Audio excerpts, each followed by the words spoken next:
ऐसे रोक दीजिए सही से।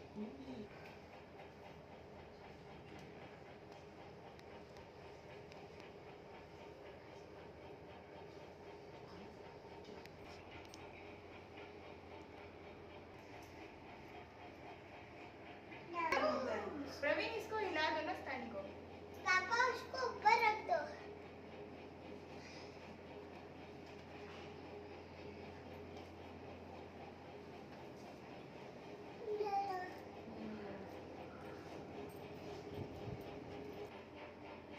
ओम मंगलम भगवान विष्णु मंगलम गरुड़ध्वजः मंगलम पुंडरीकाक्ष मंगलाय तनो हरिः। ओम सच्चिदानंद रूपाय विष्णु पत्याति हेतवे तापत्रय विनाशाय श्री कृष्णाय वयं नमः।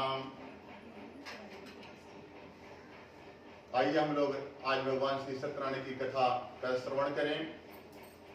और आज बड़ा ही मंगल पर्व है, 15 अगस्त का दिन। तो पहले भगवान का नाम लेते हैं, फिर कथा में हम लोग प्रवेश करेंगे। ओम श्रीमन्नारायण नारायण नारायण भगवन नारायण नारायण नारायण विष्णु नारायण नारायण नारायण राम नारायण नारायण नारायण कृष्ण नारायण नारायण नारायण सत्य नारायण नारायण नारायण। आज प्रथमोध्याय।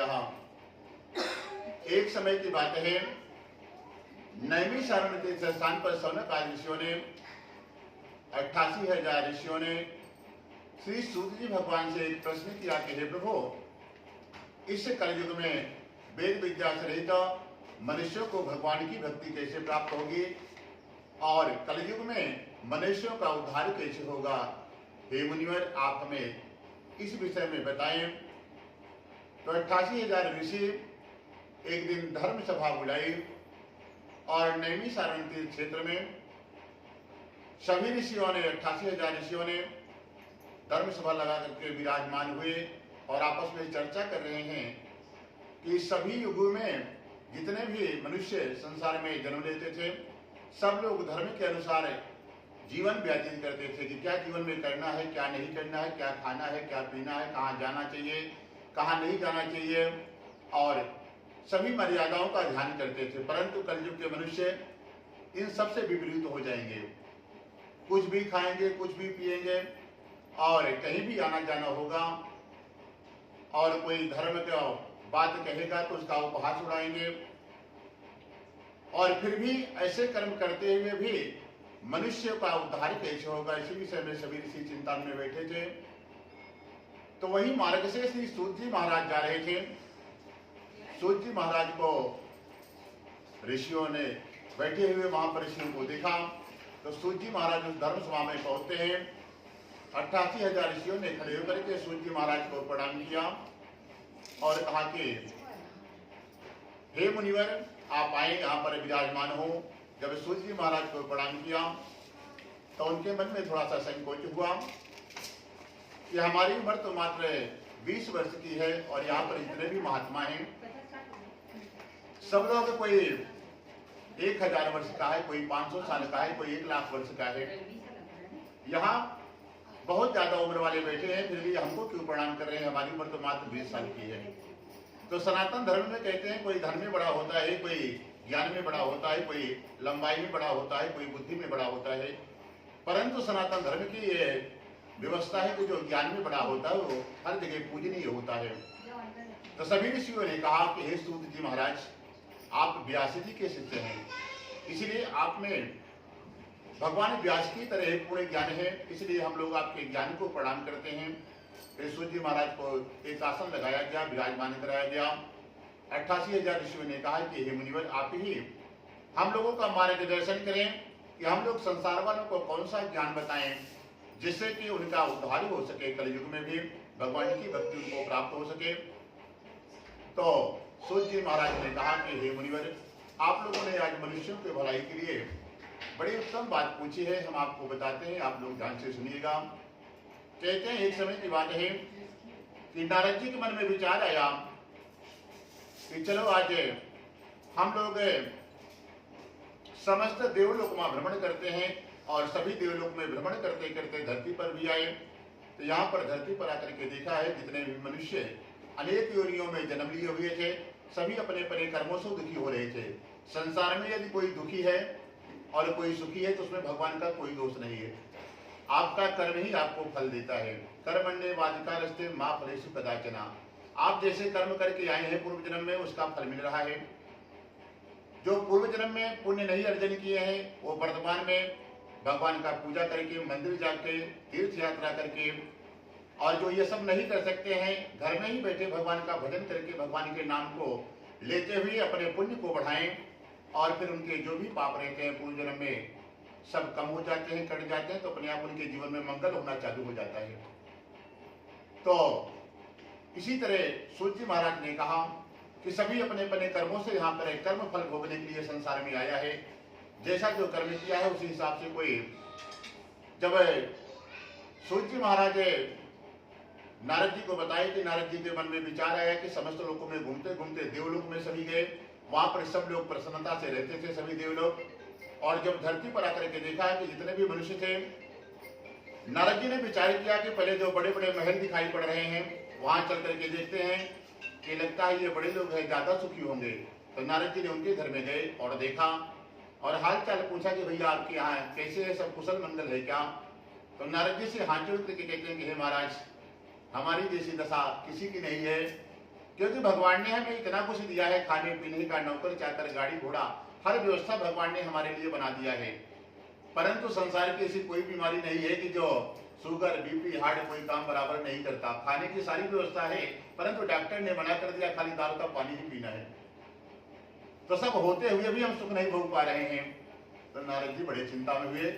नारद जी ने सोचा कि हमको लगा कि आप लोग प्रसन्न होंगे, बड़े बड़े महलों में रहते हैं, आप तो बहुत ज्यादा दुखी हैं। फिर थोड़ी दूर नारद जी आगे गए और देखा कि कुछ गरीब लोग झुग्गी झोपड़ियों में रहते थे, और वहां जाकर के नारद जी ने उनका भी हाल चाल पूछा कि भैया आपके यहाँ क्या हाल चाल चल रहा है। बोले महाराज मत पूछिए, हमारे यहाँ इतना बड़ा परिवार है कि किसी के तन पे ढंग का कपड़ा पहनने के लिए नहीं है, न किसी को भर पेट सुबह शाम दोनों टाइम भर पेट भोजन नहीं मिलता। हम लोग पूरा इसलिए दुखी हैं कि शाम को क्या खाएंगे उस चिंता में पड़े हुए हैं। नारद जी बोला बड़ी समस्या है। बड़े लोग की अलग समस्या है कि उनको होते हुए भी वो खा नहीं सकते, डॉक्टर ने मना कर दिया है। और जिनके पास कोई बीमारी नहीं है उनके पास खाने के लिए घर में कुछ नहीं है। फिर नारद जी महाराज थोड़ा और आगे बढ़े और देखा कुछ महात्मा लोग मंदिर के सामने बैठे हुए थे, भगवान का भजन कर रहे थे। तो महात्माओं का हाल चाल पूछा कि बाबा जी आप लोग कैसे हैं। तो बाबा बोले भैया हमको कोई प्रॉब्लम नहीं है, हम लोग ना हमको कुछ है पानी की इच्छा है, ना कुछ खोने का गम है, ना बैंक में अकाउंट खोलना है, ना हमको ट्रस्ट मंदिर बनाना है, ना कुछ कहना है। इसलिए हमको कोई चिंता नहीं, हम लोग भगवान का भजन करते हैं और हर इच्छा नारायण की कुछ न कुछ खाने की भगवान व्यवस्था शाम तक बना के देते हैं हमारे लिए। तो कोई तन दुखी, कोई धन दुखी, कोई धनविद राहत उदास, थोड़े थोड़े सब दुखी, सुखी राम कर दास। जो भगवान के भगत थे वही नारद जी को प्रसन्न मिले। तो नारद जी सोचे कि कैसे व्यवस्था बनाई जाए कि पूरा संसार सुखी हो जाए। कोई उपाय समझ में नहीं आया। तो आज नारद जी वैकुंठ जाते हैं भगवान नारायण के धाम, भगवान का भजन करते हुए वहां पर पहुंचते हैं और पहुंच करके भगवान को प्रणाम किया और कहते हैं कि हे भगवान आप तो अत्यंत शक्ति से संपन्न हैं, मन और वाणी में भगवान आपको कोई नहीं पा सकता। हे प्रभु ना आपका आदि है न अंत है, जिसके कारण प्रभु आप सभी भक्तों के दुखों को दूर करने वाले हो, ऐसे भगवान को हमारा नमस्कार हो। जब नारद जी ने भगवान से विशेष प्रणाम किया तो भगवान को भी लगा कि जरूर कोई कारण होगा, नारद जी आज लंबा दंडोत कर रहे हैं। तो भगवान ने पूछा नारद जी आपके मन में क्या है और आज आपका किस उद्देश्य से हमारे पास आगमन हुआ है, आप निसंकोच कहिए। तब नारद जी ने कहा कि हे भगवान आज मैं समस्त लोगों में भ्रमण करने के लिए गया, सभी देवलोक में गया और वहां पर देवता लोग सब प्रसन्न है, परंतु धरती पर जो मनुष्य जन्म लिए हैं वो लोग सब अपने अपने कर्मों से दुखी हो रहे हैं, कोई सुखी नहीं है। उनके लिए कोई ऐसी व्यवस्था बनाए प्रभु जिससे कि वो भी प्रसन्न हो जाए। ऐसा कौन सा दान है, ऐसा कौन सा पूजा है, ऐसा कौन सा तप है, आप हमको बताएं या आप चल करके वहां पर बताएं, सभी लोग सुखी हो जाएं। तब भगवान ने कहा कि नारद जी, आज मनुष्यों की भलाई के लिए आपने बहुत अच्छी बात पूछी है। जिस काम के करने से मनुष्य मोह माया से छूट जाता है, सभी पापों से मुक्त हो जाता है, आज हम वो व्रत आपको बताने जा रहे हैं कि जो भी मनुष्य संसार में एक बार भी कर लेगा नियम पूर्वक, वो हमेशा हमेशा प्रिय सुखी हो जाएगा। जब ये बात सुना तो नारद जी बड़े प्रसन्न हुए और कहा कि हे भगवान, यदि बताना ही है तो आप यहाँ मत बताइए, क्योंकि यहाँ बताओगे तो संसार में इतनी बड़ी जनसंख्या है, हम एक एक लोग को कैसे जाकर के बताएंगे। एक काम करो, आप धरती पर चलिए और वहीं चल करके बताइए। तो नारद जी ने प्रार्थना की तो भगवान ने कहा कि भाई, स्थान का कैसे पता लगाया जाए कि कहाँ पर चले, कहाँ पर ये आयोजन किया जाए, क्योंकि भगवान की जहाँ कथा होती है वो जगह एकदम शांत हो, कहीं से आवाज नहीं जाए और जगह बढ़िया पवित्र हो, क्योंकि भगवान की कथा में कोई विघ्न नहीं आना चाहिए। जो विघ्न डालता है वो गंगा नदी में बांध बांधने का काम करता है, उसको महापाप लगता है, वो पापी आत्मा है। इसलिए तो भगवान ने कहा कि इसका पता कौन लगाएगा कि बढ़िया स्थान कौन सा है। तब तक सुदर्शन जी ने कहा कि प्रभु, आप हमें आदेश दे दें और हम पूरी धरती पर जाते हैं, भ्रमण करते हैं, जो बढ़िया स्थान होगा अभी हम आकर के आपको बताते हैं। तो सुदर्शन जी महाराज निकले, पूरी धरती पर भ्रमण करते करते आज नैमिषारण्य पहुंचते हैं। नैमिषारण्य भक्ति का स्थान है, वो कथा का स्थान है, वहां का वातावरण बहुत ही अच्छा पवित्र है। तो वहां पर जब सुदर्शन जी ने आया और क्या देखा कि यहाँ पर तो एक सनकादिक ऋषियों का दिव्य आश्रम है और यहाँ पर 88,000 महात्मा हमेशा से रहते हैं। हमेशा वेद मंत्रों का पाठ होता है, भगवान का पूजन चलता है, कथा चलता है, हवन चलता है। यहाँ का वातावरण बड़ा ही पवित्र है। भगवान को यदि यहाँ बुलाया जाए तो बहुत ही अच्छा रहेगा। तो आज सुदर्शन जी जाकर के भगवान को बताया कि प्रभु, एक नैमिषारण्य क्षेत्र है, आप वहां पर चलिए और वहां पर 88,000 ऋषि हमेशा रहते हैं और सनकादिक ऋषि वहां पर रहते हैं। सनकादिक ऋषियों का नाम तो सुना होगा, ये भगवान विष्णु के प्रथम अवतार हैं। जब भी भगवान आते हैं चारों रूप में आते हैं, तो चारों भाइयों के रूप में भगवान ने जन्म लिया था। पहला अवतार भगवान का सनक, सनक नंदन, सनातन और सनत कुमार, ये 4 भाई आए थे। सभी देवताओं ने प्रार्थना किया कि प्रभु, सृष्टि की तो रचना हो गई है और आप धरती पर चलिए, शादी ब्याह करिए और सनातन धर्म का प्रचार करिए, परिवार सनातनियों को जनसंख्या बढ़े सृष्टि पे। तो भगवान आए थे, परंतु इन्होंने शादी ब्याह नहीं किया, ब्रह्मचारी ही रह गए चारों। तो वहां पर पवित्र स्थान देखा सुदर्शन जी, जाकर के भगवान को वैकुंठ में बताया और नारद जी ने भगवान से प्रार्थना की कि प्रभु, आप धरती पर नैमिषारण्य चलिए, वहीं चल करके उपाय बताइए। और सुदर्शन जी जैसे आए, ऋषियों को खबर मिल गया कि भगवान यहाँ पर आने वाले हैं। तो वहां पर इतना प्रचार प्रसार पूरे संसार में हुआ कि यहाँ पर नैमिषारण्य में कोई कथा होने जा रही है और कोई कथा विशेष आदमी बड़ा आदमी कराए तो उसके यहाँ लाखों में भीड़ होती है। और ये कथा पूछे कि कौन कराने वाला है, इसका जजमानी कौन है, तो सबने बताया भाई नारद जी कराने जा रहे हैं कथा। बोले वो नारद जी तो भगवान के ही बता रहे हैं। तो बोले कथा करने वाले कौन से पंडित जी आ रहे हैं? बोले सब भगवान विष्णु आ रहे हैं वैकुंठ से। जब ये बात पता चली तो संसार में इतने जोर से उसका प्रचार प्रसार हुआ कि जो बड़े बड़े दाढ़ी वाले महात्मा कमंडल लेकर के तपस्या गुफा में बैठे थे, सब लोग लेकर कमंडल भगे नैमिषारण्य। पूरे विश्व से महात्मा आए और वहां पर करोड़ों की संख्या आज नैमिषारण्य में हो गई।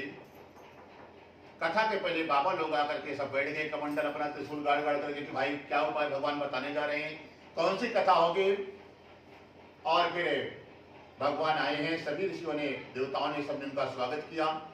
भगवान को इसी तरह एक सिंहासन लगाया गया, ऊंचासन पे विराजमान कराया गया और नारद जी आगे मुख्य यजमान बनने की कोशिश में बैठे थे कि इस कथा का पुण्य हमको मिल जाए कि हम मुख्य यजमान बन जाए, कि सबसे पहले कथा हमने सुनी है। तो कुछ शरारती बाबा वहां पर बैठे थे, बोले भैया देखो, यदि कोई कथा अनुष्ठान करना है तो उसमें पत्नी का होना बहुत जरूरी होता है, जोड़े के साथ ही किया जाता है, अकेले आदमी नहीं करता है। तब तो नारद जी के मन में संकोच में लगता है कि जजमानी बनने से हम बच जाएंगे। तो महात्माओं से नारद जी ने प्रार्थना की कि भैया एक बार हम परिवार विवाह के मूड में आया था, करने के लिए सोचे थे, परंतु इंसान से बंदर बन गए थे। अब दोबारा आप लोग कोई दूसरा रास्ता निकालिए और हम शादी ब्याह जीवन में नहीं करेंगे, बाबा ही बने रहेंगे। तो महात्माओं ने कहा कि भैया देखो, साधु महात्माओं के लिए छूट है, इनको परमिशन दे दीजिए, इनको आगे बैठाया जाए मुख्य जजमान। और नारद जी आगे बैठे, उनके बगल में सनकादिक ऋषि बैठे हैं और करोड़ों की संख्या में जैसे यहाँ पर भीड़ लगी है वैसे सब महात्मा लोग बैठ गए। तब नारद जी ने भगवान से प्रश्न किया कि हे मुनिवर, हे भगवान, आप ये बताएं कि जो आप बताने जा रहे हैं संसार वाले उसको किस नाम से जानेंगे? तो भगवान ने कहा कि उसका नाम सत्यनारायण व्रत कथा होगा। फिर नारद जी ने प्रश्न किया भगवान से कि प्रभु, उसको किस दिन करना श्रेष्ठ होगा? तो भगवान ने कहा कि यह हमारे मुख से निकली हुई कथा है, इसलिए इसको ज्ञान गंगा के भी नाम से जानेंगे। भगवान की कथा को ज्ञान गंगा कहा जाता है। जो गंगा नहाने का पुण्य मिलता है वो भगवान की कथा सुनने से मिल जाता है, उसके सारे पाप धुल जाते हैं जो भगवान की कथा को सुनता है।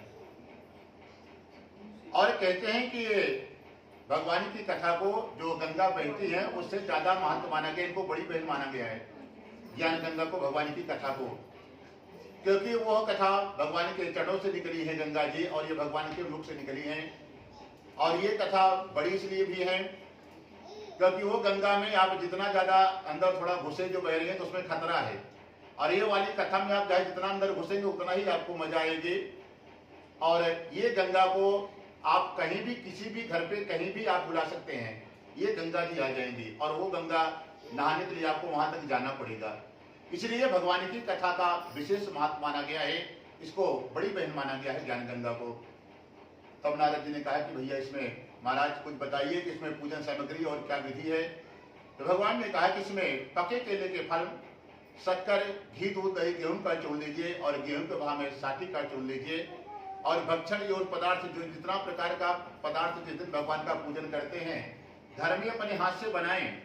और भगवान को 56 प्रकार का भोग बहुत ही पसंद है। यदि आप सक्षम हैं तो जिस दिन कथा उस दिन 56 प्रकार का भोग अपने हाथ से बनवाएं, किसी खाना बनाने वाले से नहीं, हर दिन बनवाइए, लेकिन भगवान के लिए जो प्रसाद बनवाना है, जो 56 भोग की थाली बनानी है वो अपने हाथ से भगवान के लिए सजाइए। भगवान का नाम लेते हुए बढ़िया सा पवित्र है 56 भोग बनाइए और भगवान के सामने ला करके रख दीजिए। भगवान बहुत प्रसन्न होते हैं जो 56 भोग तल भगवान को लगाता है। और फिर भगवान ने बताया कि इसका नियम है, और इसका एक नियम और है कि इसका नाम है सत्यनारायण व्रत कथा। व्रत का विशेष महत्व है। इसमें सुबह से शाम तक व्रत रखिए और शाम के समय सुनिए, तभी इसका पूर्ण फल मिलता है। नहीं तो इसमें व्रत आप हटा देते हैं, खाली सत्यनारायण की कथा होती है जो दिन में सुनते हैं। तो भगवान ने यही बताया कि सुबह से शाम तक व्रत रखिए तभी सत्यनारायण कथा होगी, और जो दिन में होती है उनकी खाली सत्यनारायण कथा होती है, वो व्रत हटा देते हैं बीच से। शाम तक 3-4 बजे तक व्रत रखिए, फिर शाम को बढ़िया से भगवान की कथा सुनिए, तभी उसका कथा का पूरा नियम होता है। और जब कथा हो जाए तो ब्राह्मणों को भोजन कराएं, जितने लोग को बुलाए हैं भोजन की व्यवस्था है तो सबको भोजन की व्यवस्था कराइए, नहीं तो चरणामृत प्रसाद उनको दीजिए, सबको मिल जाए प्रसाद, तो फिर बाद में मुख्य जजमानों को भोजन करना चाहिए। और एक नियम और होता है, जब तक आप नहीं सोएंगे भगवान के नाम को मन में ही लेते रहें, उनका भजन करते रहें, खाली इतना ही नियम है। और जो भी इस नियम के साथ भगवान की पूजा कर देता है, संसार में ऐसी कोई वस्तु नहीं है जो भगवान उसको, जब तक संसार में रहेगा सारी सुख सुविधा उसके लिए भगवान स्वयं बनाते रहते हैं। आप किसी चीज की इच्छा करेंगे, बड़ा घर चाहिए, गाड़ी चाहिए, बंगला चाहिए, आप मन में सोचेंगे व्यवस्था भगवान आपके लिए बना देंगे। परंतु एक बार भी नियम पूर्वक इस कथा को जो पार लगाया हो, नियम आपको पार लगाना है। शाम तक व्रत रखना है, कथा के बाद सब भोजन पानी कराइए, और जब तक नहीं सुना है भगवान के नाम को नहीं छोड़ना है, मन में जय सीताराम सीताराम या श्रीमन नारायण नारायण का भजन करते रहें। इतना करके आप छोड़ दीजिए संसार की सारी सुख सुविधा, आपके अवकाश के हिसाब से आपने जितना भी आपको चाहिए उससे ज्यादा ही भगवान सब कुछ देते हैं, और अंत में उसको नरक नहीं जाना पड़ता है, वैकुंठ की प्राप्ति होती है, हमेशा हमेशा के लिए वो भगवान का हो जाता है। बोलो सत्यनारायण भगवान की जय। ओम श्रीमन नारायण नारायण नारायण भगवन नारायण नारायण नारायण विष्णु नारायण नारायण नारायण गोविंद नारायण नारायण नारायण श्री नारायण नारायण नारायण द्वारिका नारायण नारायण नारायण नारायणे जगन्नाथ नारायणे नारायणे नारायण सत्यनारायण भगवान की जय। सामने भगवान के चढ़ा दीजिए। आध द्वितीय अध्याय। हम दूसरे अध्याय में एक ब्राह्मण की कथा है। काशीपुरी नगरी में एक ब्राह्मण देवता रहते हैं जिसका नाम है सतानंद। बड़ा ही गरीब परिवार है उनका। न उनके पास रहने के लिए घर है, न पहनने के लिए शरीर पे 20 जगह से सिला रहता था। फटे पुराने कपड़े ब्राह्मण देवता पहनते हैं और भगवान के परम भक्त हैं। वो भगवान का पूजन अपने घर में जो भी रूखा सूखा बनता है बिना भगवान को भोग लगाए ग्रहण नहीं करते हैं। और 5 घर में भिक्षा मांगते थे। जो भी धन मिल जाए उसको लाते हैं, पकाते हैं, भगवान को भोग लगाते हैं, फिर बाद में ग्रहण करते हैं। और भगवान के मंदिर भी हर दिन जाते हैं। और वह 5 घर में ही मांगते थे। कोई अगर दान देता है तो पकाते खाते थे, और कोई कुछ नहीं देता है तो जंगली फल सब्जी वगैरह ला करके बना करके खा लेते थे। कभी छठवें घर में नहीं मांगते थे।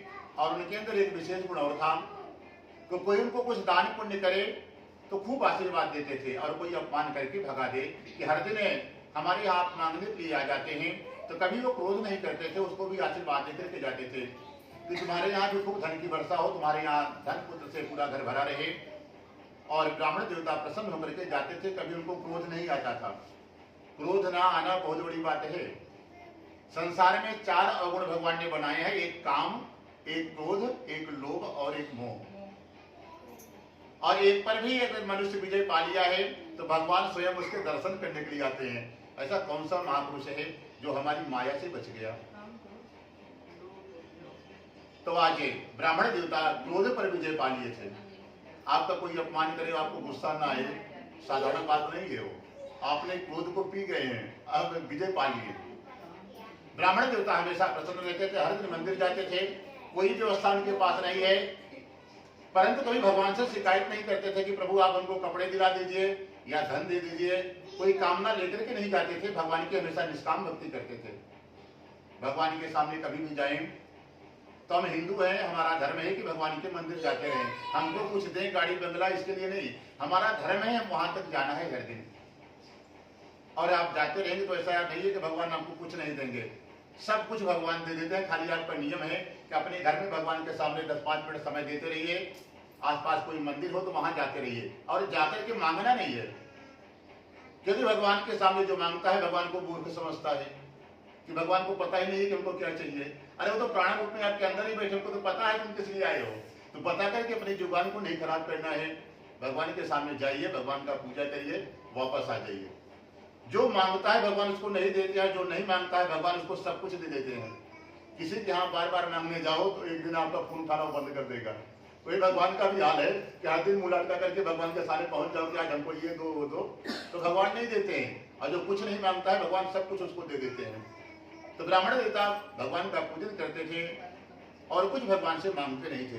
तो एक दिन भगवान को ही बड़ी दया आई कि बड़ा विचित्र ब्राह्मण है, इसके पास रहने के लिए घर नहीं है, पहनने के लिए कपड़े नहीं है, और भोजन की कोई व्यवस्था नहीं मिलती। कभी कभी तो 2-3 दिन तक ये जंगली फल फूल खा करके बिता लेता है। परंतु आज तक इसने हमको शिकायत नहीं की कि प्रभु हमको कपड़े दिला दो या धन दिला दो। यहाँ हमने संसार वालों को बड़े बड़े महल दिला दिए हैं, बड़ी बड़ी गाड़ियों से चलता है, फिर भी मांगने के लिए आ जाता है महाराज थोड़ा और कृपा करें और हमारा बिजनेस आगे बढ़े।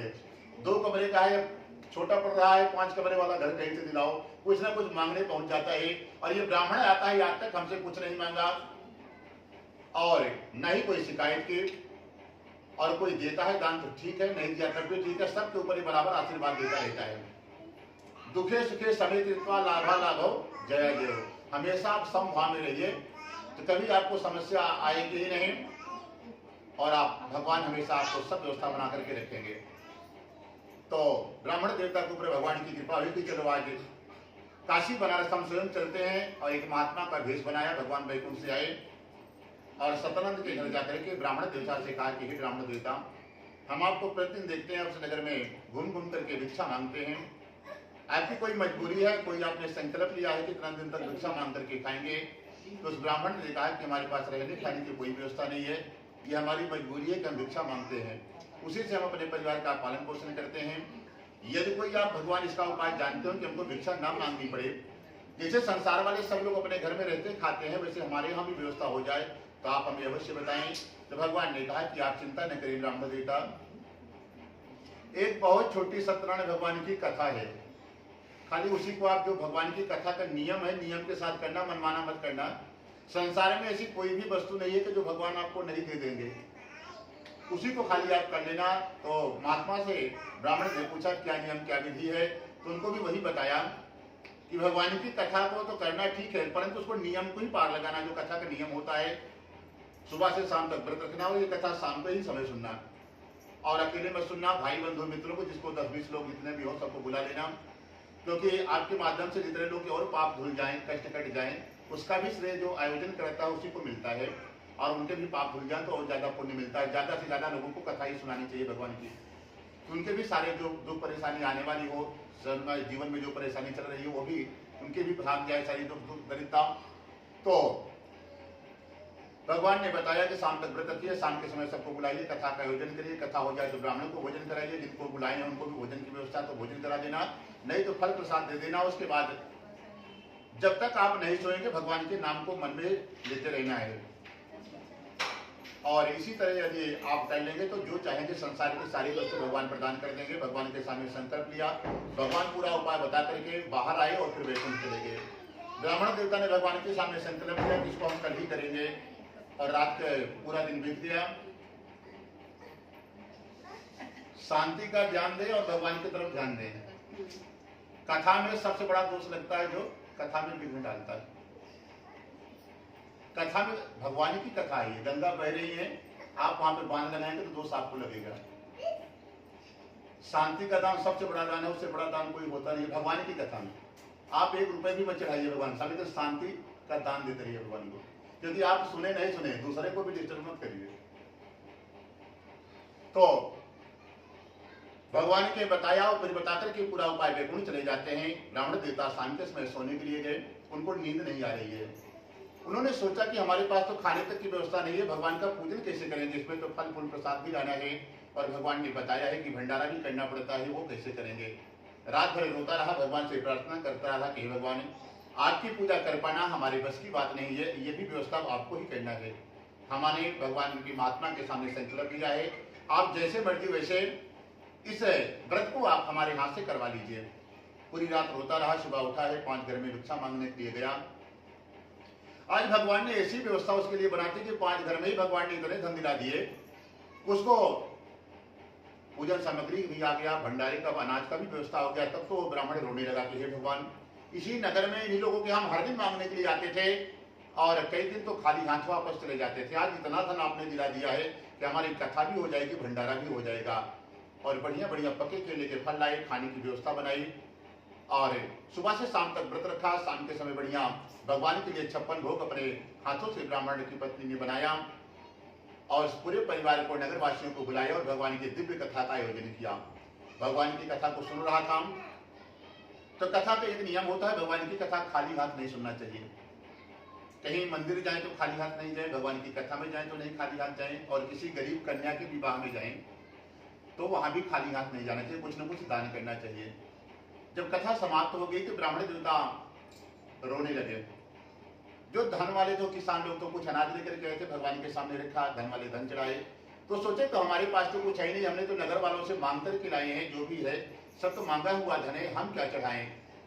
तो विचार किया भगवान तो इतना निर्दयी नहीं होगा कि कुछ नहीं दिया होगा, कुछ न कुछ तो जरूर हमको भी दिया होगा। तो काफी देर जब ब्राह्मण ने विचार किया तो उनको समझ में आया कि भगवान ने हमें धन नहीं दिया तो कोई बात नहीं, परंतु हमारे पास जो है हम वही भगवान को चढ़ाएंगे। भगवान ने सोचा कि हमारे पास तो गरीबी है, तो सामने बैठा और भगवान को कहता है कि हे प्रभु, हम अपनी आज से सारी गरीबी संकट दरिद्रता आपके चरणों में चढ़ा देते हैं, क्योंकि आपने हमको वही दिया है तो हम वही देंगे। जिसको आपने धन दिया तो उन्होंने धन चढ़ाया, किसान लोगों ने अनाज चढ़ाया, हमारे पास गरीबी है तो हमारे पास वही आपके चरणों में चढ़ा देते हैं। और बड़े भाव से अपनी गरीबी परेशानी भगवान के चरणों में बोलता है कि हम आपकी सेवा में हाजिर करते हैं, प्रभु इसको ग्रहण कीजिए। और भगवान ने ऐसी कृपा कर दी अगले दिन ही, उस ब्राह्मण को इतना ज्यादा धन दिला दिया कि जिससे रहने खाने की सारी व्यवस्था उसकी बन गई, और भगवान का पूजन हर महीने करने लगा अपने इंद्र पे। तो कहते हैं उस ब्राह्मण के कथा करने के बाद और किसने इस कथा को की है तो कहते हैं उसी नगर में एक लकड़हारा भी रहता था, वो भी बड़ा गरीब आदमी था। एक दिन की बात है कि लकड़ी बेचते बेचते सुबह से शाम हो गई, आज लकड़ियां नहीं बिक रही हैं, क्योंकि आज से कई वर्ष से पहले इंडक्शन, गैस चूल्हा, सिलेंडर ये सब कुछ नहीं होता था। सबके घरों में चूल्हे पे खाना बनता था, और जो बड़े लोग रहते थे वो जंगल में नहीं जाते थे लकड़ी काटने के लिए, क्योंकि वहां पर जंगली जानवर, सांप बिच्छू होते हैं। तो जो गरीब लोग रहते हैं वो लकड़ियां काट कट करके नगर में बेचते थे। जिनके पास है लकड़ियां नहीं होती थी, लोग खरीद करके खाना बनाता था। इसी तरह लकड़हारा प्रतिदिन वो व्यापार करता था। एक दिन की बात है कि व्यापार करते करते वो बेचते बेचते लकड़ियां शाम हो गई, आज कोई लकड़ी उसके नहीं ले रहा है। रास्ते में उसको भूख और प्यास लग गई, उसके पास धन नहीं था कि कुछ खरीद करके खा सके। आज बड़ा दुखी हुआ कि आज भगवान हमारी ऐसी दशा है कि हम कुछ खाने के लिए भी इतना पैसे नहीं है कि कुछ लेकर के खा लें। तो रास्ते में एक ब्राह्मण का घर दिखाई पड़ा। लकड़हारे ने सोचा चलो वहीं मांग करके देखते हैं, यदि कुछ मिल गया तो जलपान कर लेंगे, नहीं तो हर इच्छा नारायण की, जैसे भगवान की मर्जी होगी। वहां पर पहुंचता है तो क्या देखा, ब्राह्मण देवता आज फिर घर पर भगवान का पूजन कर रहे हैं। लकड़हारा लकड़ियों को बाहर रखा और देखा कि बहुत सारे लोग पूजा में बैठे हुए, तो पीछे से जाके शांति से बैठ गया। क्योंकि भगवान का कथा का नियम होता है कि जो कोई कथा में बाद में आए तो ऐसे शांति से पीछे जाके बैठ जाए कि पड़ोसी को भी नहीं पता चले कि आप अभी आए हैं, क्योंकि आपकी वजह से उनका ध्यान आपकी तरफ न जाए। उनकी कथा रुकनी नहीं चाहिए भगवान के सुनने से, नहीं उनको भी दोष लग जाता है। तो लकड़हारा बैठा, पीछे जाकर के भगवान की कथा पूर्ण हुई, प्रसाद लिया। फिर ब्राह्मण से पूछता है कि हे ब्राह्मण देवता, ये कौन सी पूजा आप कर रहे हैं और ये पूजा करने से होता क्या है? तो ब्राह्मण ने कहा कि पहले मैं इस नगर का सबसे गरीब आदमी था। एक बार कोई महात्मा हमारे घर पर आए थे और इस कथा की महिमा बता करके चले गए कि ये ऐसी कथा है कि संसार में ऐसी कोई भी वस्तु नहीं है जो आप चाहें और आपको न मिल जाए। ये कथा सब कुछ आपको दिला देती है, परंतु नियम के साथ करना होगा तभी प्राप्त होता है। ये भगवान सत्यनारायण विष्णु भगवान की कथा है। तब तो पूछे कि इसको क्या नियम है, क्या विधि है, कैसे क्या किया जाता है, क्या सामग्री लगती है। तो पूरा उन्होंने भी पूरा विधान पूछा कि शाम तक व्रत रखिए, शाम के समय सबको बुलाइए, बुला करके भगवान की कथा का आयोजन करिए, कथा हो जाए तो ब्राह्मण को भोजन कराइए, सबको भोजन प्रसाद कराइए, उसके बाद आप ग्रहण करिए। और एक नियम होता है कि जब तक आपको नींद ना आए भगवान का पूजन पाठ करिए, नहीं तो भजन कीर्तन रख लीजिए। सबको खाना पीना हो जाए आराम से तो बैठ करके भगवान का भजन करें, और नींद आए तो जाके सो जाओ। खाली इतना ही नियम है। इतना करने मात्र से ही भगवान आपको गोद ले लेंगे, आप उनके हो गए, आप टेंशन फ्री हो गए कि हम भगवान के बच्चे हैं, आज के बाद से हमारी नाव वो चलाएंगे। जैसे सूर्य भगवान को जो जल देता है एक लोटा, आप पूरा दिन कहीं भी जाइए कभी एक्सीडेंट नहीं होगा आपका। जो सूर्य पूजन करता है, अभी भी रास्ते में आ रहे हैं 4 लोग खूना कच्चर पड़े हुए थे, फ्लाईओवर के ऊपर देखिए। तो इसलिए हर हिंदू का धर्म है कि सूर्य भगवान को एक लोटा जल देना ही देना है, सबको देना है। देने से वो भगवान पिताजी है हमारे, सूर्य भगवान नारायण विष्णु ही है। अपनी आंखों से देखते हैं हमारा बच्चा जा रहा है और अच्छा करने की उनकी जिम्मेदारी हो जाती है। आपने एक लोटा दे दिया, फ्री हो गए, टेंशन फ्री पूरा दिन। आप कहीं भी आइए जाइए, भगवान की जिम्मेदारी, आपको सुरक्षित ले जाएंगे और शाम को घर पहुंचाएंगे। इसलिए सबको जो भी घर से बाहर निकलता हो, कहीं भी रहता हो, खतरा पूछ के नहीं आता। एक लोटा जल देने मात्र से ही आप पूरा दिन सुरक्षित हो जाते हैं। तो सबको सूर्य पूजन करना चाहिए नहाने के बाद। जिसका जितना बजे भी सुबह होता हो, उठ करके सूर्य पूजन करने के बाद ही भगवान का पूजन करे कि नहीं करे कोई बात नहीं, एक लोटा जल भगवान को देना ही देना है, तो आप पूरा दिन सुरक्षित हो जाएंगे। तो लकड़हारा भी पूरा विधान पूछा और पूछ करके अपने घर आया और भगवान के पूजन का संकल्प लिया। अगले दिन जिस नगर में धनवान लोग रहते हैं, इसे सुंदर नगर में गया है और भगवान की कृपा से आज 1 घंटे में ही सारी लकड़ियां बिक जाती हैं। उसने भी भगवान के लिए बढ़िया बढ़िया पके केले के फल, शक्कर, घी, दूध, दही, गेहूं का चूर्ण लाया। शाम तक व्रत रखा। शाम के समय सभी भाई बंधुओं मित्रों को बुलाता है, बुलाकर के भगवान की कथा का आयोजन किया है। और जब पूजन पूर्ण हो गया तो उसने भी भगवान से प्रार्थना किया कि हे महाराज, हमारे पास भी कोई व्यवस्था नहीं है, हमने भी, हमारे घर में भी गरीबी का निवास हो गया है। जैसे आपने उस ब्राह्मण के ऊपर कृपा की है, वैसे प्रभु आप हमारे ऊपर भी कृपा करिए और हम भी आज से अपनी हमारी जो भी परेशानी, संकट, दुख, दरिद्रता, गरीबी है, सब आपके चरणों में हम चढ़ा देते हैं। भगवान के चरणों में चढ़ा दिया और भगवान ने उस लकड़हारे के ऊपर भी कृपा की। और अगले दिन जिस नगर में रहता था उसी नगर में, धनवान नगर में गया। भगवान ने ऐसे उसके रत्न आभूषण से ब्राह्मण के भेष में आए और बहुत सा धन देकर के उसको भेज देते हैं, लकड़ियां सारी खरीद लेते हैं और उसने भी रहने खाने की सारी व्यवस्था बना ली। और अंत में सब प्रकार की सुख सुविधा भोग करके वो बैकुंठ जाता है। ये कथा की महिमा है कि जो भी कथा सुना है कभी नरक नहीं जाएगा, बैकुंठ ही जाएगा। परंतु जो नियम पूर्वक शाम के समय व्रत किया हो, जब तक नहीं सोए भगवान का नाम लेते हुए, उस दिन खाली एक दिन जीवन में करना है। कभी भी आप जीवन में नियम पूर्वक कर लीजिए, आप भगवान के हो गए, आप टेंशन फ्री हो गए। अब सारी जिम्मेदारी उनकी, क्या करना क्या नहीं करना जीवन में सब कुछ वो अपना व्यवस्था करते रहते हैं। बोलो सत्यनारायण भगवान की जय। ओम श्रीमन्नारायणे नारायणे नारायण भजमन नारायणे नारायणे नारायण रामे नारायणे नारायणे नारायण कृष्ण नारायणे नारायणे नारायण हरि नारायणे नारायण नारायण भजमन नारायणे नारायण श्रीमन नारायण नारायण नारायण सत्य नारायण नारायण नारायण। बोलो सत्यनारायण भगवान की जय। आज श्री तृतीय अध्याय, तीसरे अध्याय में एक राजा की कथा है जिसका नाम है कुलकंप नाम का राजा है। राजा बड़ा ही धर्मात्मा है और उनकी पत्नी भी कमल के समान मुख वाली और भी सती और सावित्री हैं। राजा का नियम था कि प्रतिदिन अपने घर पर सुबह उठता है। राजा के पास हजारों नौकर हैं और फिर भी जो घर में मंदिर बनाया है, भगवान की सेवा राजा रानी अपने हाथ से ही करते थे। चाहे भगवान के दिया धोना हो, मंदिर में सफाई करना हो, बगीचे से फूल लाके भगवान की सेवा करनी हो, उसमें कभी सेवादारों से सेवा नहीं लेते थे भगवान के कार्य में। और यहाँ भगवान के कृपा से जिसके यहाँ एक दो भी आते हैं, बोलते हैं नहा के आई हो तो थोड़ा दिया धो दो, एक दिया भी जला दो, हम दूर से ही हाथ जोड़ लेंगे। राजा के पास हजारों नौकर हैं, फिर भी भगवान की सेवा उसने नहीं छोड़ी। अपने हाथ से चाहे राजा सेवा करे चाहे रानी करे। और उनके बाद एक और नियम और था, राजा का हर दिन नियम था कि वो हर दिन अन्न दान करता था, वस्त्र दान करता है, खाने पीने की व्यवस्था। तो राजा के नगर में आसपास जो मंदिर थे, घर में पूजा करने के बाद अपने रानी को रथ में बैठाता था और पकवान बना करके लेकर के जाता है। और सबसे पहले जो मंदिर के बाहर गरीब लोग बैठे रहते हैं, गरीबों को सेवा करता है, क्योंकि वो भी देवता है। उनका नाम है दरिद्र नारायण, वो भी नारायण ही है। सब सामने बैठे रहते हैं, जीव रूप में भगवान सबके अंदर बैठे हैं आपकी परीक्षा लेने के लिए। तो सब जो भी दरिद्र नारायण वहां गेट पे बैठे रहते हैं, सबकी सेवा करनी है, सब में भगवान है। ये बस समझिए कि वो गरीब आदमी है तो वो ऐसे ही बैठा है, नहीं, भगवान आपकी परीक्षा लेने के लिए वहां पर उनको बैठाए हैं। आप उनको देखते हैं कि अनदेखा करके चले जाते हैं। राजा हर दिन उनको बढ़िया बढ़िया पकवान खिलाता, एक दिन नहीं, बढ़िया बढ़िया व्यंजन पकवान बना करके लेके जाता। आसपास जितने भी मंदिर है सबको बढ़िया भोजन कराता। जिनके पास फटे पुराने कपड़े होते हैं उनको कपड़े दान करता है और पूछता है हम आपकी क्या सेवा कर सकते हैं। मंदिर में जाता है, भगवान का पूजन अभिषेक करवाता है और उसके बाद ब्राह्मणों को बिना मांगे खूब धन दान करता है। और ब्राह्मण बड़े प्रसन्न रहते थे, परंतु राजा कभी खुश नहीं रहता था, राजा हमेशा उदास रहता था। एक दिन पुजारी ने कहा कि राजन, भगवान ने आपको इतना धन दिया है, इतने बड़े नगर के आप राजा हैं, आपको किस बात की चिंता है, आप क्यों मुंह लटकाए रहते हैं। तो राजा ने कहा कि भगवान ने हमें सब कुछ दिया है, परंतु हमारे पास संतान एक भी नहीं दी है। इसी कारणवश हमें कभी हंसी नहीं आती है, क्योंकि हमें लोग निसंतानी कहते हैं, हमारा चेहरा नहीं देखना चाहते। राजा होने के बाद भी इसी बात का हमको दुख रहता है। तब पुजारी ने कहा कि राजन आप चिंता न करें, हम आपको बहुत छोटा सा उपाय बता देते हैं, खाली आप उसी को कर लेना।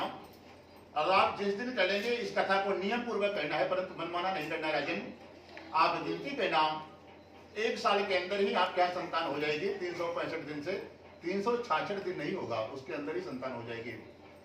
तब तो राजा बड़ा प्रसन्न हुआ और रानी बड़े प्रसन्न हुए। पुजारी को प्रणाम किया और कहते हैं क्या विधि है, क्या नियम है।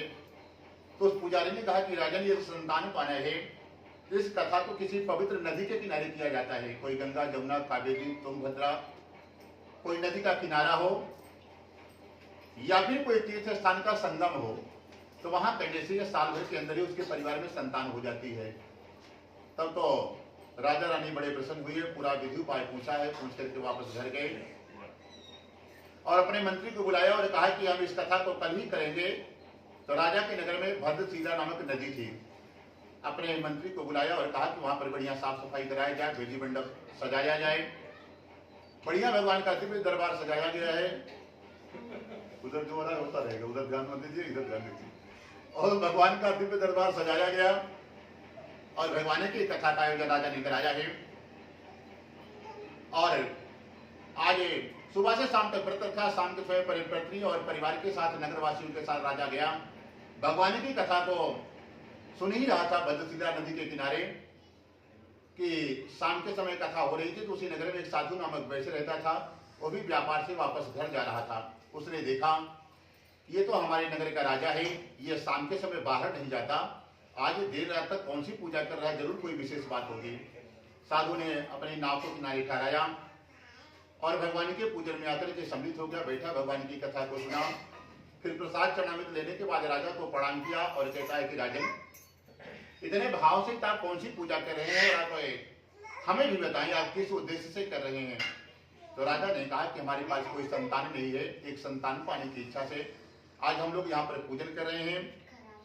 तो साधु बनिया ने कहा भैया हमको भी सेम समस्या, हमें भी बताएं ये कथा को कैसे करना होता है, क्या नियम है, क्या विधि है। तो राजा ने भी उनको पूरा नियम विधि पूछ करके राजा ने सब कुछ बताया। पूछ करके अपने घर गए सेठ जी, अपनी पत्नी को बताया कि हे देवी, एक ऐसी कथा सुन करके आए हैं कि जिसको करने मात्र से साल भर के अंदर उस परिवार में संतान होने लगती है। तब सेठानी जी ने कहा कि हे सेठ जी, हमको ये कथा जरूर कराइए और कल ही कराइए, क्योंकि हम लोग बूढ़े हो रहे हैं, जितना जल्दी परिवार हमारा बढ़े आगे वंश चले उतना बहुत अच्छा होगा। तब तो सेठ जी बता दिए और सोचे कब क्या करें, क्योंकि सेठ जी ने कभी धन खर्चा करके धर्म नहीं किया था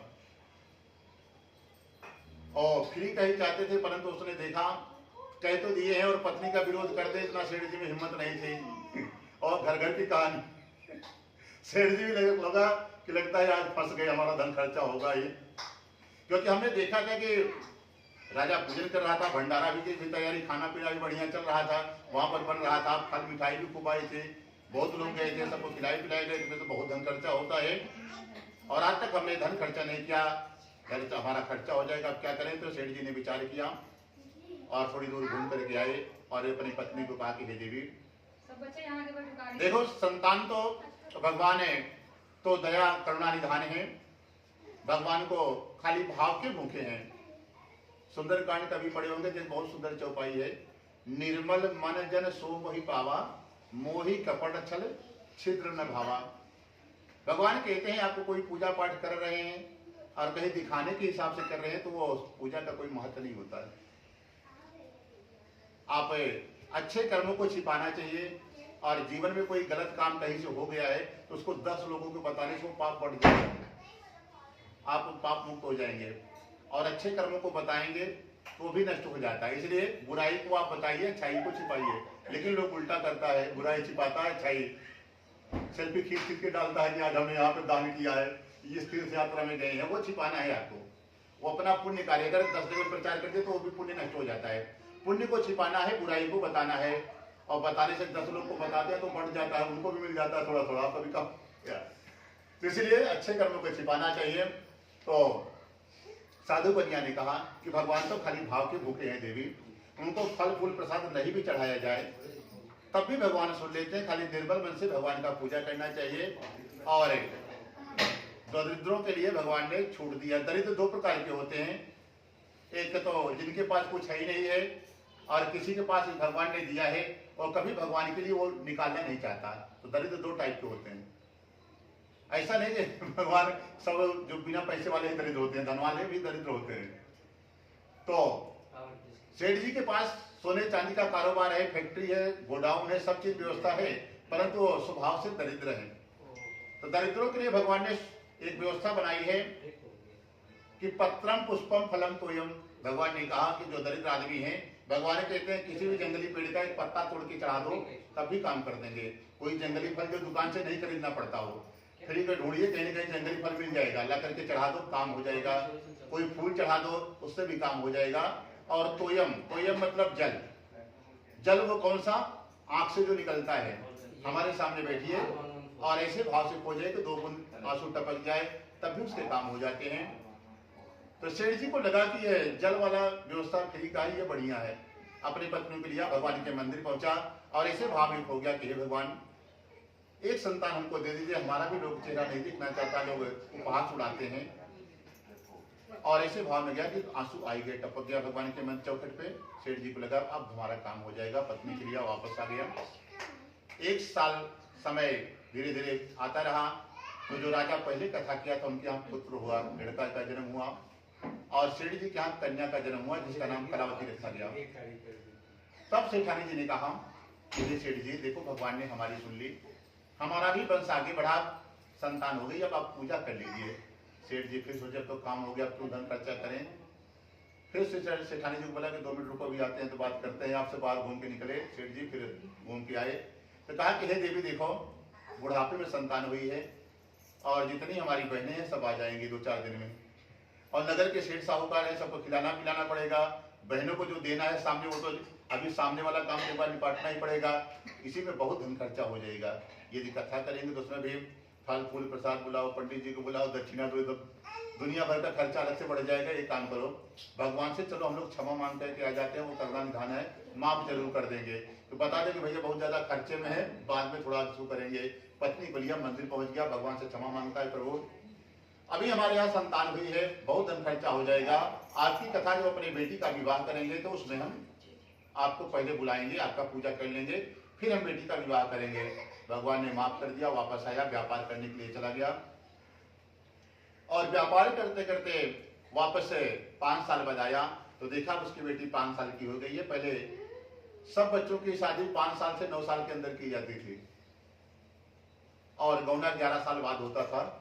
जो यूपी बिहार या जो होंगे रही से हर जगह का व्यवस्था सनातन धर्म का नियम ही था वही, और वो नियम शास्त्र सम्मत था कि दान उसी कन्याओं का करते हैं जब रजस्वला धर्म में नहीं आए, तभी ज्यादा पुण्य मिलता है। तो इसलिए 9 साल के अंदर ही कन्यादान कर देते थे, और पांव पूजन के लिए हजारों लोग आते थे, और पूरी रात होती थी, क्योंकि उसका धर्म मिलता था कि जो भी कन्या का पूजन करेंगे उसको कन्यादान का पुण्य मिल जाता था, इसलिए। और आजकल तो उल्टा होता है, पहले कन्यादान क्या होता है, पहले तो जयमाल होता है, जयमाल जैसे लड़की लड़के के गले में माला डाल देती है, शादी उसी तरह हो गया गंधर्व विवाह। तो जो माँ बाप फिर बाद में कन्यादान किसका करते हैं, उसकी शादी तो हो गई, माला डालते ही जयमाल होते ही हो गई। अच्छा, तो पहले दान होना चाहिए फिर माला। हाँ, जिस चीज को आपने आपकी पत्नी दूसरी और बेटी दूसरी की हो गई तो उसको आप दान नहीं ले सकते, किसी को हो गई तो फिर उसे दान नहीं ले सकते, जिसको दे दिया उसकी तो हो गई, वो तो माला डालते ही हो गई उसकी। हाँ, तो उसके बाद आप दान किसकी कन्या का करते हैं, उसके लिए फिर दूसरी कन्या मंगाइए, कन्यादान करना है तो। ये भी धर्म सनातन धर्म के खिलाफ है। पहले कन्यादान हो जाए तो फोटो सेशन के हिसाब से जयमाल सिस्टम होना चाहिए, वो बाद में हो। जयमाल तो एक बार बरवाना जब फेरा लेने नहीं, पहले वहां मंडप में डाल दीजिए, फिर बाद में फोटो के हिसाब से जाइए, और जैसे माला डालती है जयमाल हो गया, फिर कन्या का विवाह वही हो गया, उसको गंधर्व विवाह बोलते हैं। उसको भी सनातन धर्म में वही नियम है। पहले राजा लोग जंगल में जाते थे, जिनको रानी पसंद आ गई वही माला डाल के लेके घर आ जाते थे, तो उसको भी पूरी मान्यता है, जो माला डालने से भी विवाह पूरा हो जाता है सनातन धर्म में। इसीलिए पहले विवाह कन्यादान हो, फिर बाद में वरमाला का सिस्टम रखना चाहिए, जयमाल सिस्टम। नहीं तो उल्टा नियम हो जाता है, जो बाद में दान करते हैं उसी को एक सामान 2 बार दान नहीं किया जा सकता। तो अब अभी 90% यही चला, पहले जयमाल होता है, शादी बाद में होती है। हो सकता है धीरे धीरे सुधर जाए, लोगों को जागरूक हो, जानकारी हो। हाँ, तो साधु कन्या भगवान से क्षमा मांगा, कहता है कि विवाह में प्रभु आपको बुलाएंगे, वापस व्यापार करने के लिए चला गया। अब 5 साल बाद आया तो देखा है कि साधु की बेटी अब 5 साल की हो गई है, और अपने सहेली के साथ घर के बाहर खेल रही थी। सहेली ने सोचा कि इसका विवाह करना चाहिए, तुरंत एक दूत को बुलाया और आदेश दिया कि हमारी लड़की के लिए कोई बढ़िया सुंदर लड़का, बड़ी पुत्र ढूंढ कर खिलाइए, अपने जाति वाला ही, दूसरी जाति में नहीं कि आज की तरह कहीं भी कोई कर ले। तो सेठ जी के आदेशानुसार उसके दूत लोग घूमते घूमते गए, और वह कांचनपुर नामक नगर पहुंचते हैं, जिनको आज हम लोग कलकत्ता के नाम से जानते हैं। पहले के नाम उसका कांचनपुर एक नगर था, वो अभी आज बहुत बड़ा शहर है।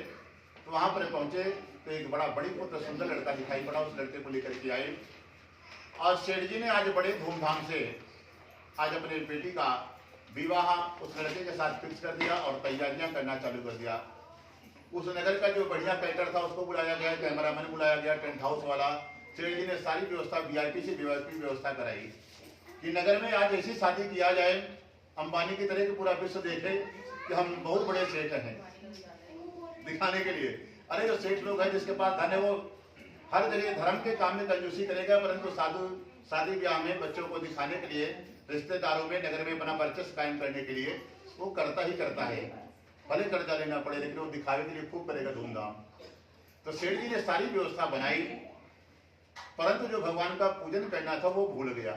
उसको याद ही नहीं था कि हमारे परिवार की परंपरा है कि बच्चों के शादी के पहले भगवान का पूजन करना पड़ता है, या हमने भगवान को वचन देकर के आए हैं, भूल गया। तब भगवान नाराज हुए। आज शादी कर रहा, भगवान ऊपर से आए, क्योंकि शादी में देवताओं का भी आह्वान किया जाता है। शादी मंडप में सब भगवान आए और भगवान ने देखा कि देखो इस बनिया को, हमारे पूजा के लिए इसके पास धन नहीं है, और धन हमने ही दिया। लक्ष्मी जी पति पत्रा स्त्री है, किसी के घर में लक्ष्मी यदि जाती है तो नारायण भेजते हैं, बिना नारायण के भेजे एक क्षण भी लक्ष्मी किसी के घर में नहीं रुकती है, क्योंकि वो पतिव्रता है। कोई स्त्री तो कहीं जा भी सकती है, लक्ष्मी जी नहीं जाती है बिना नारायण के भेजे। किसी के घर में गई है, रुकी है तो नारायण भेजे हैं। और आज नारायण कहते हैं कि हमारे लिए इसके पास पैसा नहीं है, बाकी सबके लिए है इसके पास। भगवान ने कहा कि देखो देवी, अब इसके घर में रहने की तुमको जरूरत नहीं है। पूजन हो गया, विवाह तक भगवान रहे मंडप में। उसके बाद फिर लक्ष्मी का हाथ पकड़ा, बोला कि चलो इसके घर से। लक्ष्मी को पकड़ा, हाथ लेकर के बैकुंठ चले गए। शादी का कार्य संपन्न हुआ और भगवान जाते जाते श्राप दे दिए कि आज के बाद तुम्हें दारुण दुख प्राप्त मिलेगा। धन की 3 गति होती है, दान, भोग, नाश। यदि आपके पास धन है तो उत्तम गति दान की है। आप दान करते रहेंगे तो आपका धन बढ़ता रहेगा, घूम करके 1000 गुना बन करके आता रहेगा। और जो दान नहीं कर रहे हैं, दूसरी गति है भोग।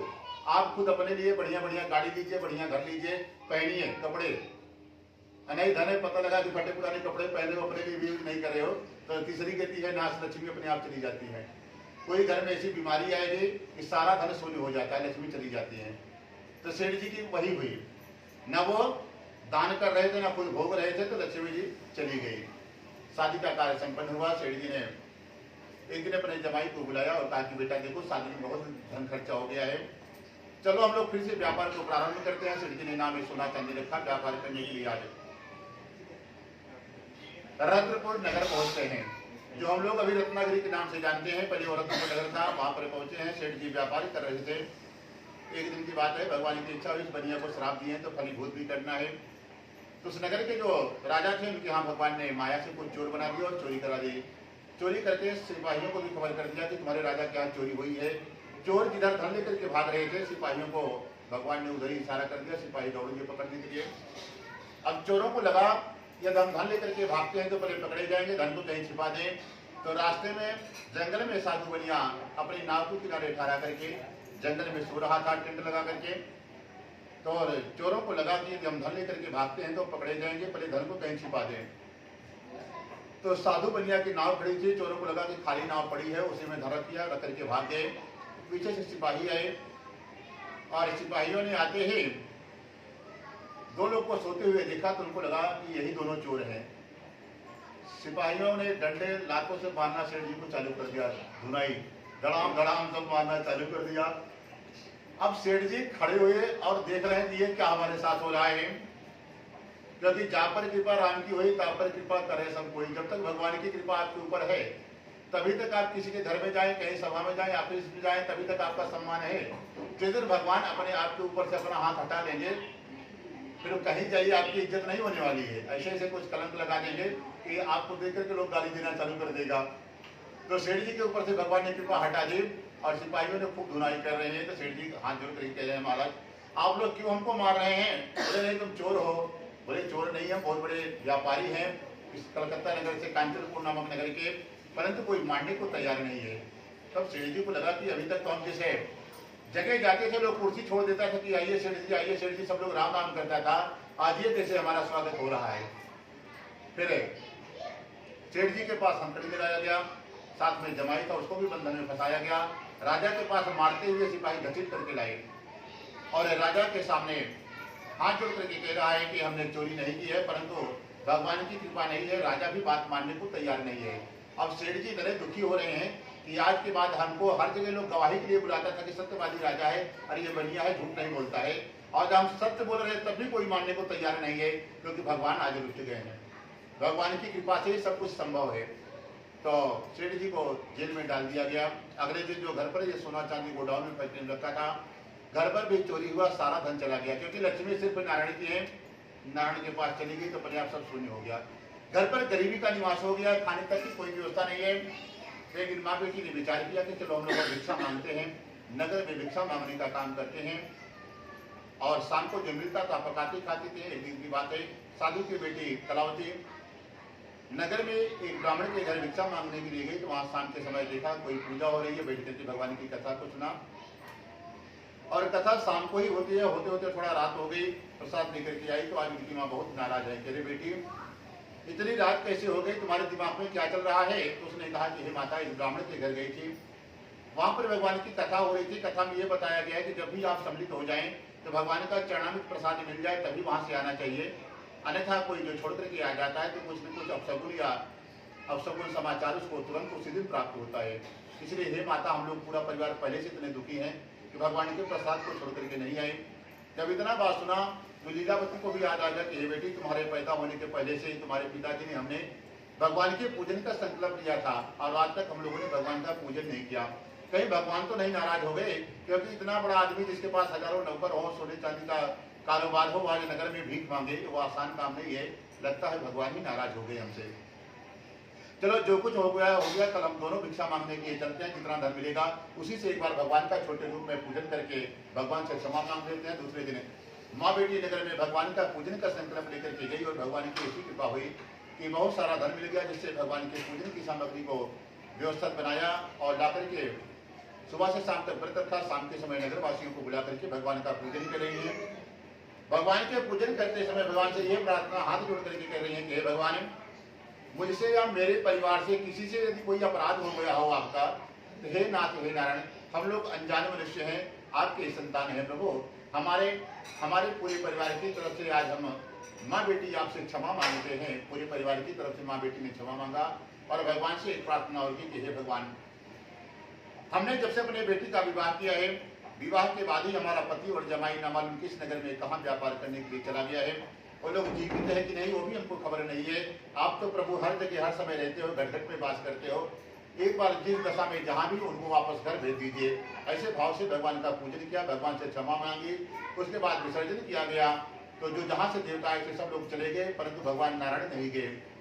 नारायण को दया गई और जहाँ पर साधु बनिया बंदी बनाया गया है, रात के समय जो वहाँ का राजा सोया तो भगवान सपने में जाकर के उसको दर्शन दिया कि हे राजन, जिन दोनों वैश्यों को आपने बंदी बनाया है वो दोनों व्यापारी उनको छोड़ देना और जितना धन लिया हो उससे दुगना धन देना होगा, क्योंकि आपने निर्दोष व्यापारी को बंदी बनाया है, ये दोनों चोर नहीं थे। यदि ऐसा नहीं करोगे इसका दोष आपको लग जाएगा, इससे आपको 2 गुना धन देना होगा, नए नए वस्त्र देकर के अपने नगर से विदा कर देना। और ऐसा नहीं करोगे तो अगले दिन आपके पुत्र को और पूरे नगर को हम स्वयं नष्ट कर देंगे। भगवान बता करके वहां से चले गए। और फिर जब राजा स्वप्न से उठा, सभा में गया, मंत्रियों को बताया। मंत्रियों ने कहा कि भगवान नारायण ही आपका मार्गदर्शन किए हैं, भगवान ने जैसे कहा आप वैसे कर देना। तुरंत साधु बनिया को संदेशा मिला कि आज तुमको राजा सभा में बुलाया है।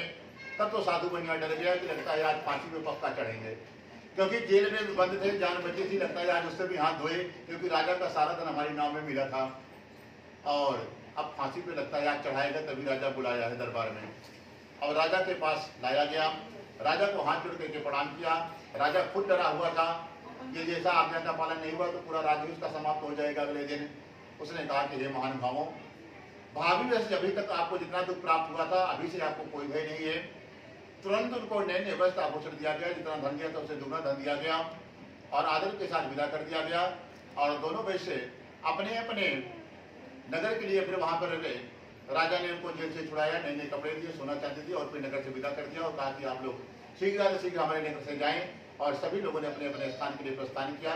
सत्यनारायण भगवान की जय। ओम श्रीमन्नारायण नारायण नारायण भजमन नारायण नारायण नारायण विष्णु नारायण नारायण नारायण भजमन नारायण नारायण नारायण हरि नारायण नारायण नारायण भजमन नारायण नारायण नारायण श्रीमन्नारायण नारायण नारायण सत्य नारायण नारायण नारायण सत्यनारायण भगवान की जय। आज श्री चतुर्थोध्याय। और भगवान ने अब सेठ जी के ऊपर कृपा की, सेठ जी से गलती हुआ, भगवान ने क्षमा मांगी। और हम लोगों से भी कोई क्षमा गलती हो जाए तो भगवान से जाकर के माफी ले लेना चाहिए। जितना जल्दी जाएंगे उतना जल्दी रक्षा होगा, जितना देर करेंगे उतनी जल्दी समस्या बढ़ जाएगी बाद में। काफी देर बाद सेठानी और माँ बेटी ने क्षमा मांगी, भगवान ने माफ कर दिया, जेल से छुड़ा दिया, धन बिना व्यापार के 2 गुना कर दिया। भगवान की इच्छा हुई जो जीवन में कभी पैसा नहीं देखे रहे या कोई के पास अचानक से बहुत ज्यादा धन आ जाए तो उनके दिमाग में चलता क्या है।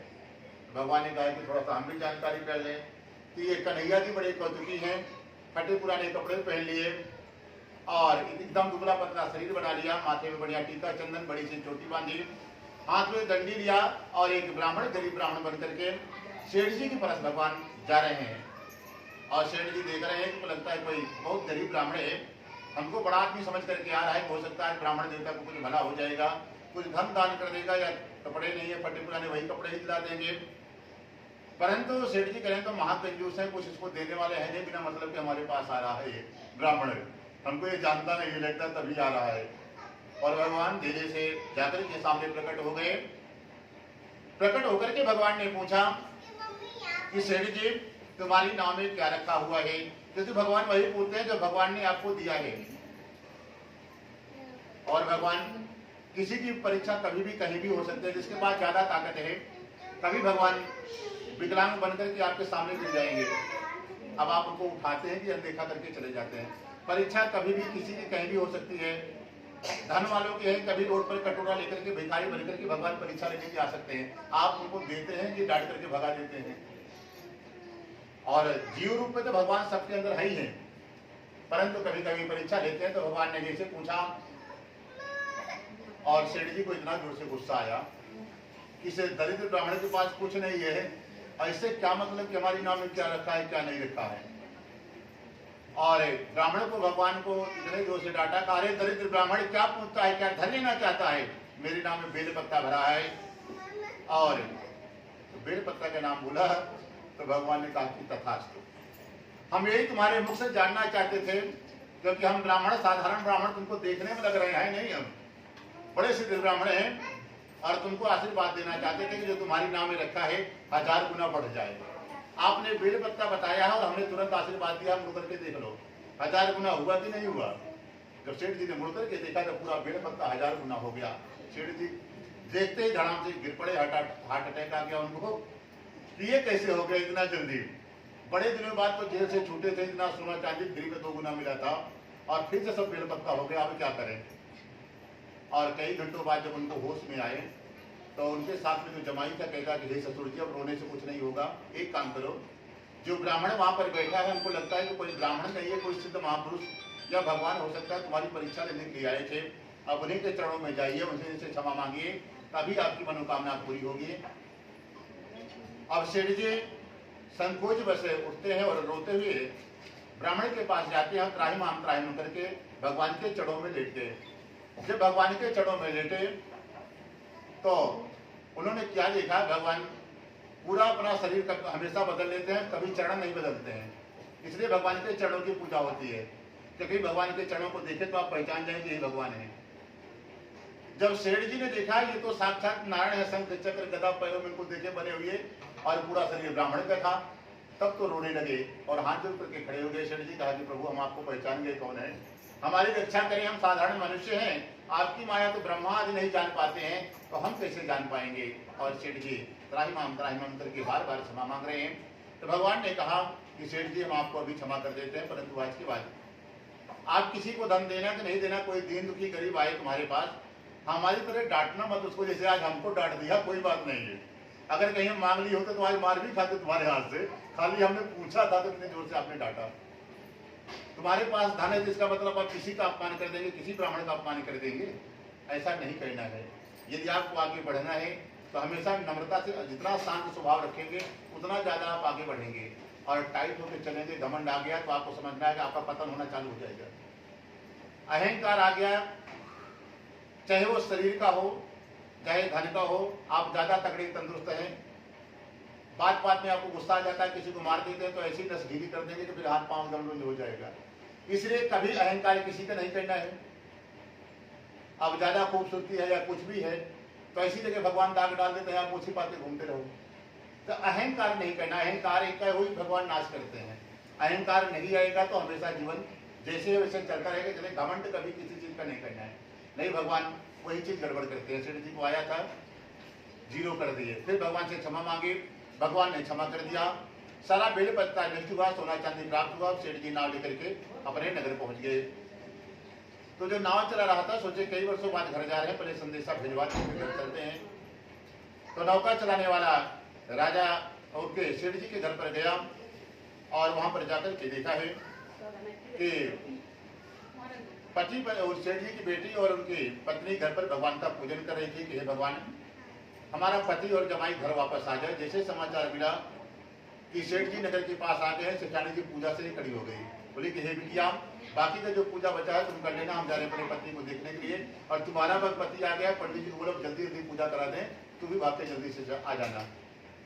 सेठानी जी पूजा छोड़ के चली गई, बेटी ने भी जल्दी जल्दी पूजन करवा लिया। पंडित जी ने कहा प्रसाद चढ़ाने तो लेके जा, बोले नहीं पंडित जी, चुपचाप बैठे रहो, हमारा पति आ जाएगा तो हम दोनों प्रसाद लेंगे, अब आप ही बैठो, हम जा रहे हैं दर्शन करने के लिए। प्रसाद छोड़ करके चली गई। वहां पर पहुंची तो क्या देखा, समुद्र में एक लहर आ गई है, समुद्र में एक लहर आ गई है, तो समुद्र में एक लहर आ गई है और जिसमें साधु बनिया नाव से उतरा था और उनकी नाव और जमाई जल के अंदर चला गया। जब उनके बेटी को समाचार मिला कि हमारा पति जल में डूब गया है, तो जोर जोर से साधु की बेटी रोने लगी। उनकी बेटी रोने लगी तो सेठ जी को आज बड़ा दुख हुआ, इतने वर्षों बाद पूरा परिवार मिल रहे थे, फिर से कौन सी विपत्ति आ गई। तो जो रास्ते में भगवान नारायण मिले थे, सूर्य भगवान की तरफ हाथ जुड़ करके प्रणाम करता है कि हे भगवान, हमारा मार्गदर्शन करें कि फिर से क्यों हमारे पास ये विपत्ति आ गई। तो तुरंत आकाश मार्ग से आकाशवाणी हुई कि साधु, तुझसे कुछ भी अपराध नहीं हुआ, तुम्हारी पत्नी और बेटी घर पर पूजन रखा था, लोगों ने पूजन तो किया, परंतु भगवान के प्रसाद का चढ़ामित का अपराध कर दिया, इसी कारण बस तुम्हारे साथ ऐसी घटना घटित हुई है। एक काम करो, तुम लोग घर जाओ, भगवान से क्षमा मांगो, प्रसाद खाओ, वापस आओ, तो आपकी नाव जमाई भी मिल जाएगा। पूरा परिवार घर जाता है, भगवान से क्षमा मांगे और प्रसाद दिया, वापस आया तो एक लहर आई जिसमें साधु बनिया का जमाई, नाव मिल गया, पूरा धन मिल गया, पूरा परिवार समुद्र के किनारे पूजन किया है। उसके बाद फिर सब लोग अंत में वैकुंठ धाम को जाते हैं। बोलो सत्यनारायण भगवान की जय।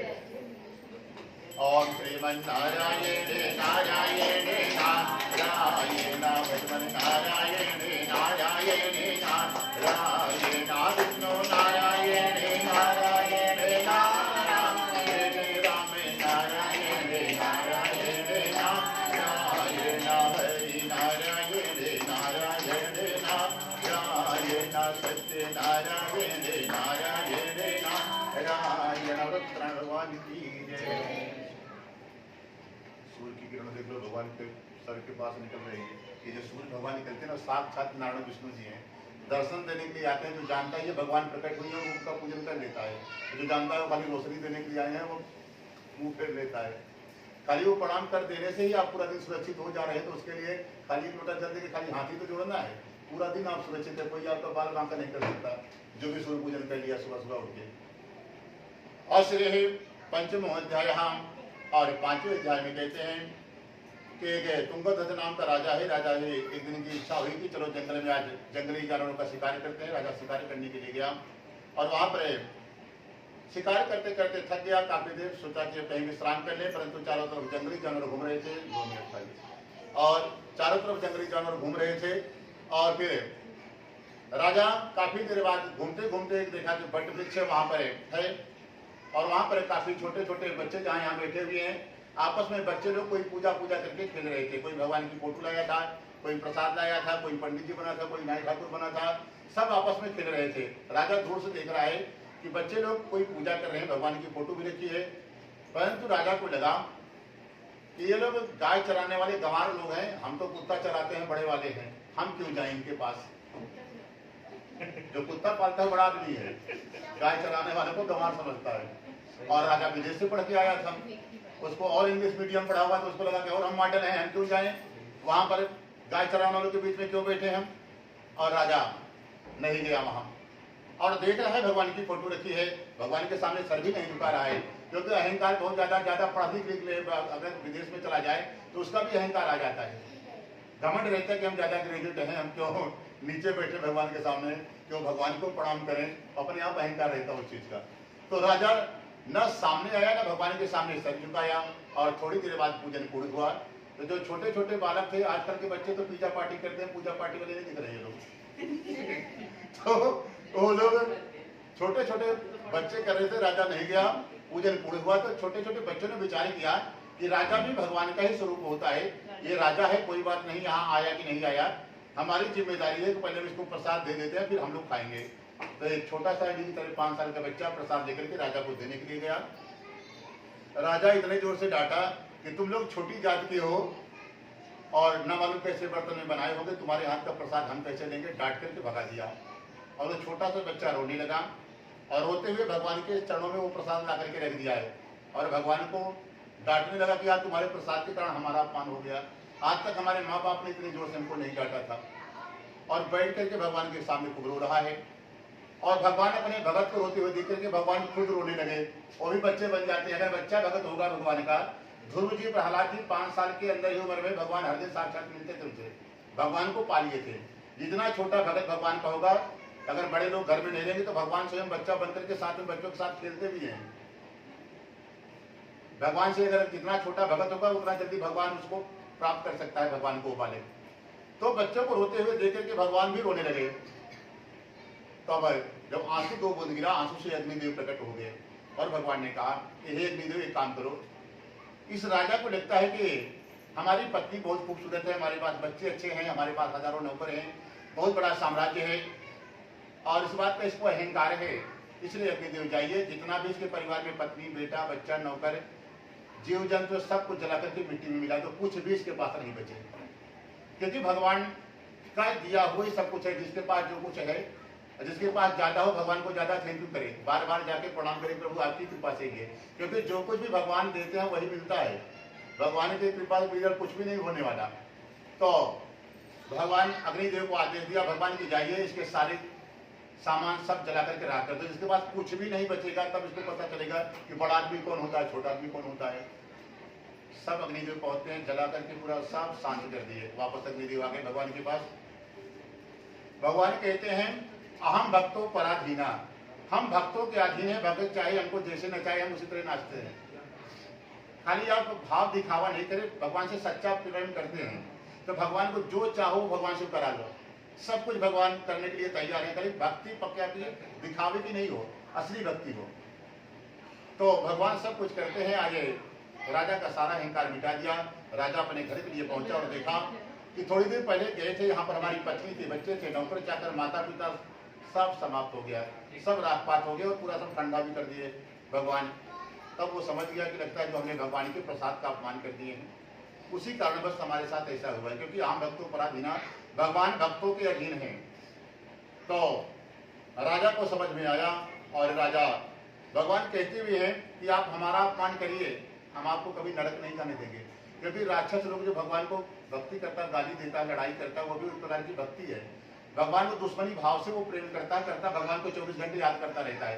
किसी भाव से भगवान रहते हैं, भाव को भाव अलग आलसहूं, नाम जपत मंगल दिश दसहूं। भगवान का नाम लेने से आपके चारों तरफ मंगल होने लगेगा। तो राक्षस भी इसलिए नरक नहीं जाता, तो भगवान का दुश्मनी करता, लड़ाई करता, उसको भी मारने के बाद भगवान वैकुंठी ले जाते हैं। और इसमें एक प्रमाण है कि शिषपाल जी का नाम सुने होंगे, और 99 गाली देने के बाद भगवान का चाय पानी करता था कन्हैया जी को हर दिन, परंतु भगवान ने उसको नरक नहीं जाने दिया। यहाँ तक कि पूतना का नाम सुने होंगे, जहर पिला करके भगवान को मारने के लिए आया था, और जो अपनी माँ को गति देना था भगवान ने उनसे पहले अपनी मौसी को गति दे दिया, वैकुंठ भेज दिया, उनको भी नरक नहीं जाने दिया। जो विष पिलाने के भाव से आया था उसको एक मुक्ति दे देते हैं। तो हम लोग भगवान को दूध पिलाते हैं, भोग लगाते हैं, मुक्ति मिलना ही मिलना है। भगवान इतने कृपालु है, खाली भगवान को प्रेम से भजिए, सारा काम आपका हो जाएगा। तो राजा पहुंचा, देखा कि सारा जल करके शांत हो गया, और ठंडा था तो उनको लग गया कि लगता है भगवान ने एक किया, फिर भाग करके जंगल गया। जंगल में बालकों से क्षमा मांगी, क्षमा मांग करके प्रसाद मांग करके खाया है। तो भगवान को दया दी कि चलो हमारे भक्तों से क्षमा मांग लिया। और जो भी राजपाट था विश्वकर्मा भगवान को भेजा कि चलो इन्होंने गलती मान ली, आप गलती करिए, भगवान के चरणों में जाकर के माफी मांगिए। तो भगवान बड़े दयालु हो, माफी कर देते। हम लोग उनके बच्चे हैं, हमारे माँ बाप बहुत ज्यादा देर हमसे नहीं रुटे रह पाएंगे। अब कितना भी लड़ाई हो रही है उनको पैर पकड़ लीजिए, रोइए गाइए, और भगवान को कभी भगवान नहीं मानना है। भगवान को कहते हैं कि हम लोग सब प्रार्थना करते हैं कि तुम्हें माता च पिता तुम्हें बंधु च सखा तुम्हें विद्या द्रवम तुम्हें सर्वम मम देव देवा कि हे प्रभु तुम ही हमारी माता हो, पिता हो, भाई, बंधु, मित्र, दोस्त जो भी हो, सब कुछ हो, पति भी सब कुछ हो। मीराबाई अपना पति मानती थी, कोई अपना दोस्त मानता था, कोई मित्र मानता था। तो जो भी आप रिश्ता इनसे बना लोगे जीवन में, जब भी जाके जाओ तो वो रिश्ता भगवान निभाते भी हैं।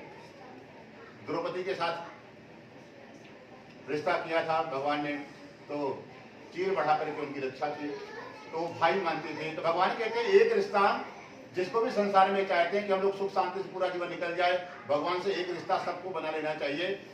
जिसके पास भाई नहीं है अपना भाई बना ले, जिसके पास दोस्त नहीं है दोस्त उनको माने। जिस रिश्ते की कमी है जीवन में वो बना लेंगे तो आप लोग फायदे में रहेंगे। क्योंकि जिसकी दोस्ती प्रधानमंत्री राष्ट्रपति से हो जाए, कोई सिपाही लोग उसको आंख नहीं दिखा सकता, तो कभी नौकरा आपको देखेंगे नहीं। कोई भी जीवन में समस्या आने ही नहीं पाएगी यदि आपकी दोस्ती उनसे है तब। अब दोस्ती नहीं है तो बार बार ग्राहक को घुमाते रहेंगे, कभी आके परेशान करके चले जाएंगे। इसलिए भगवान से एक रिश्ता रहना है। कोई पूछे भगवान को आप कौन मानते हैं तो आप बता सको कि भगवान को अपना भाई मानते हैं, अपना दोस्त मानते हैं। अब पिताजी बोलते हैं, भगवान कहते हैं पिताजी बोलने में शर्म लगती है, तो भगवान कहते हैं आप हमको बेटा बोलो। भगवान आपका बेटा बनने के लिए भी तैयार है, आप लेकिन रिश्ता बनाओ उनसे। जो लड्डू गोपाल को रखते हैं ना, अपना बच्चा ही तो सब मानते हैं उनको, तो भगवान तो भाव से वो बच्चा भी आपको बनने के लिए तैयार है। लेकिन कोई भी रिश्ता बनाओ संसार में, यदि चाहते हो कि हम सुख शांति से रहें, कोई हमको डिस्टर्ब नहीं करे जीवन में। तो इसी तरह साधु बनिया, अरे वो मोरध्वज राजा भगवान से क्षमा मांगी, अरे वो तुंगध्वज राजा प्रसाद खाया, क्षमा मांग लिया, वापस घर गया। तो सब कुछ जैसे था सब कुछ भगवान विश्वकर्मा भगवान से निर्माण करा दिया। राजा भगवान का पूजन करके सुख शांति से रहने लगा। जो भी मनुष्य इस परम दुर्लभ व्रत को करेगा, भगवान की कृपा से उसके जीवन में कभी धन धान्य की कमी नहीं होगी। जो भी एक बार भी भगवान का कथा नियम पूर्वक कर लिया होगा, वो कभी जीवन में गरीब नहीं होगा। निर्धन होगा तो धनवान हो जाएगा। और सूर्य पूजन करने से भी एक फायदा है, कभी इंसान दरिद्र नहीं होता। जितना धन है उतना आपका सेफ है, उसके आगे ही बढ़ोगे कभी नीचे नहीं जाने पाओगे। जो सूर्य भगवान का हर दिन जल देता है, कभी जीवन में गरीब नहीं होगा। तो निर्धन धनवान हो जाते हैं। जो किसी बंधन में फंसा होता है बंधन मुक्त हो जाता है, निर्भय हो जाता है। जिसके घरों में संतानें नहीं होते हैं, संतान होने लगती हैं, और सब प्रकार के मनोरथ पूर्ण करके वो मनुष्य अंत में परम धाम वैकुंठ हो जाता है। जिन्होंने पहले जन्म में इस कथा की है, उनके दूसरे जन्म की कथा ऋषियों ने कहा कि फिर से हमें सूक्ष्म रूप से बताएं। तो कहते हैं जो भद्रशिला नदी के किनारे राजा उल्कम नाम का राजा पूजन कर रहा था, वही दूसरे जन्म में भगवान के पिता राजा दशरथ बने हैं। और भगवान स्वयं जाकर के चार भाइयों के स्वरूप में भगवान अवतार लिए और 4 पुत्रों का सुख भगवान ने उसको दिया। और वही राजा बाद में रंगनाथ भगवान का पूजन करके अंत में परम धाम को गया है राजा दशरथ। और कहते हैं उसके बाद जो उल्कंप नाम का राजा था, जो जंगल में प्रसाद का पान कर दिया, दूसरे जन्म में वही स्वयं मनु होते हैं। बहुत से भक्तों को भगवान की भक्ति में लगा करके वो भी परम धाम को चले जाते हैं। और कहते हैं जो ग्वालपाल थे वो कौन बने हैं, वे कहते हैं कृष्णावतार में सब भगवान के बाल सखा बने हुए थे। और कहते हैं जो लकड़हारा था वो कौन बना है, कहते हैं वही रामावतार में निषाद राज बने हैं। इलाहाबाद जिले में लकड़ियों का कारोबार पहले जन्म में करते थे, और रामावतार में भी लकड़ियों का ही कारोबार था निषाद राज का। गंगा के किनारे रहते थे, नाव चलाते थे, लकड़ियों का बड़ा कारोबार था उनका। और वो भी भगवान राम के चरणों को धुल करके परम धाम को जाते हैं। कहते हैं प्रभु सब तो ठीक है, साधु बनिया का क्या हुआ। कहते हैं साधु बनिया जब से भगवान का दर्शन कर लिया था, उसी दिन से कंजूसी छोड़ दी थी, दान पुण्य करने लगा। कोई ब्राह्मण साधु सामने से गुजर जाए तो बिना दक्षिणा दिए प्रणाम नहीं करता था, काली हाथ। और घर में भगवान की कथा, पूजन, भागवत, राम कथा, अष्टवेद के जितने भी प्रकार के बड़े बड़े यज्ञ पूजन होता था, क्योंकि धन की कमी तो थी नहीं। तो इतना पुण्य अर्जन कर लिया कि अगले जन्म में राजा बना। कर्म से ही इंसान गरीब बनता है, कर्म से इंसान बड़ा आदमी बनता है। आप किसी तीर्थ यात्री को या गरीब आदमी को सताएं, या किसी के घर में सोना गिरा हो, गलती से आप चुरा के पैकेट में रख रहे, तो अगले जन्म में आप दरिद्र बन जाओगे। छत भी नसीब नहीं होगा, झुग्गी में ही रहना है।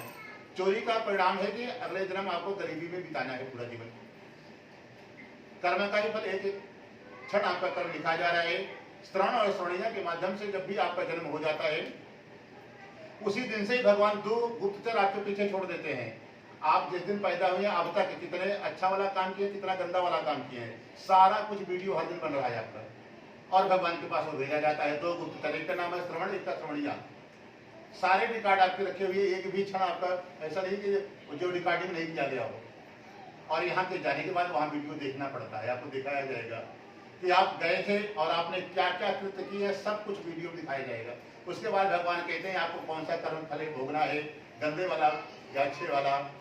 इसलिए इस कर्म के फोटो को न देखना पड़े, उसका एक ही रास्ता है कि हमको नरक नहीं जाना पड़े, यमराज के दरबार पे नहीं जाना पड़े, भगवान की भक्ति कर लो, भगवान से एक रिश्ता बना लो, जो भी दोस्ती उनसे कर लो, अपना पुत्र माता पिता भाई बंधु, तो हम लोग वहां नहीं जाएंगे, फिर बैकुंठ जाएंगे। और बैकुंठ जाने के लिए रथ में बैठ करके जाना है, वहां भी फूल माला से स्वागत होगा और भगवान की सेवा में वहां कोई पद मिल जाएगा और वीडियो देखने से बच जाओगे, मार खाने से बच जाओगे। नहीं तो यमदूत अगर ले जाएंगे तो 1 साल तक घसीटते हुए ले जाते हैं और मारते हैं अलग से है बेहिसाब, और हम फिर वहां पर वीडियो देखिए, फिर अलग से सजा सुनाई जाएगी आपको कि क्या करना है। इसलिए भगवान की भक्ति करते रहो, मंदिर हर दिन जाते रहो, यदि अपना वीडियो डिलीट करवाना है तो भगवान ही एक रास्ता और दूसरा कुछ भी नहीं है। जितना ज्यादा से ज्यादा भगवान का नाम ले सकते हैं उतना भगवान का नाम लेते रहिए, क्योंकि अंत भला तो सब भला। अंत में जाएं तो यमराज के दरबार नहीं जाना पड़े, उन्हीं के चरणों में स्थान मिल जाए। इसलिए भी भगवान का पूजा सबके घर में होना चाहिए और खूब भगवान का भजन करिए। अपने घर में ही कोई नहीं रहे, भगवान के सामने बैठ करके भगवान का भजन करो, काम करते रहो, भगवान का नाम लेते रहो, ऑफिस जाते रहो, गाड़ी चलाते रहो, भगवान का नाम नहीं छूटना चाहिए। तो अपने आप हम भगवान के हो जाएंगे, भगवान की ही शरण गति प्राप्त होगी। और इसी तरह साधु बनिया अगले जन्म में मोरध्वज नाम का राजा बना है, राजा मगध का राजा बना है। इतना पुण्य कर लिया था तो कृष्णावतार में भगवान एक दिन आए थे और एक अपने मित्र को अर्जुन को बुलाया कि हमारा पुराना शिष्य है, पिछले जन्म में ये साधु बनिया था और हमको वचन दिया है कि यदि हमारे पास है तो आज के बाद कोई ब्राह्मण साधु हमारे दरवाजे से वापस नहीं जाएगा। इस जन्म इसको राजा बनाए हैं, अभी भी ये नियम का पालन कर रहा है कि छोड़ दिया है, चलो इसका आज परीक्षा दिया जाए। अर्जुन को बुलाया और अर्जुन को कहा कि तुम शेर बन जाओ और हम पंडित जी बन जाते हैं। फिर कन्हैया जी पंडित जी बन गए, क्योंकि साधु बनिया से भी पंडित जी बन के मिले थे। और अर्जुन को शेर बना करके गले में रस्सी डाला और पहुंच गए मगध और भिक्षा मांगने की इच्छा से गए थे। तो वहां पर घोषणा पहले से राजा करा दिया था कि कोई साधु ब्राह्मण आए, इतना दान हमारे दरबार से किया जाए कि 1 साल तक उसको मांगने की जरूरत नहीं पड़े। खूब दान, खाने पीने का सामान, रत्न आभूषण आया, परंतु ये साक्षात नारायण थे, बोले ये सब हमको कुछ नहीं चाहिए, आप अपने राजा को बुलाइए, जो लेना होगा उसी से देंगे। अब भागता हुआ गया, जो द्वारपाल थे, राजा को संदेशा दिया कि आज दरवाजे पे आज विचित्र ब्राह्मण आया है। अभी तक तो गरीब ब्राह्मण आते थे, फटे पुराने कपड़े पहन करके आते थे, परंतु एक ऐसा ब्राह्मण आया है कि उसके शरीर से चारों तरफ से सूर्य से किरण निकल रही है, साथ में श्रेय लेकर के आया है और हमारे हाथ से बोला कि दान भी नहीं लेंगे और राजा के हाथ से लेंगे। तब राजा समझ गया कि ब्राह्मण कौन सा श्रेय लेकर के घूमता है, कोई विशेष व्यास होगा। राजा सिंहासन से उठा, भाग करके आया, भगवान के चरणों में लेट गया, भगवान को प्रणाम किया, कहता प्रभु आदेश करें क्या चाहिए। तो भगवान ने कहा कि राजन वचन दे दो कि जो हम मांगे तो आपको देना पड़ेगा। वचन दिया कि जरूर देंगे। तो भगवान ने कहा कि राजन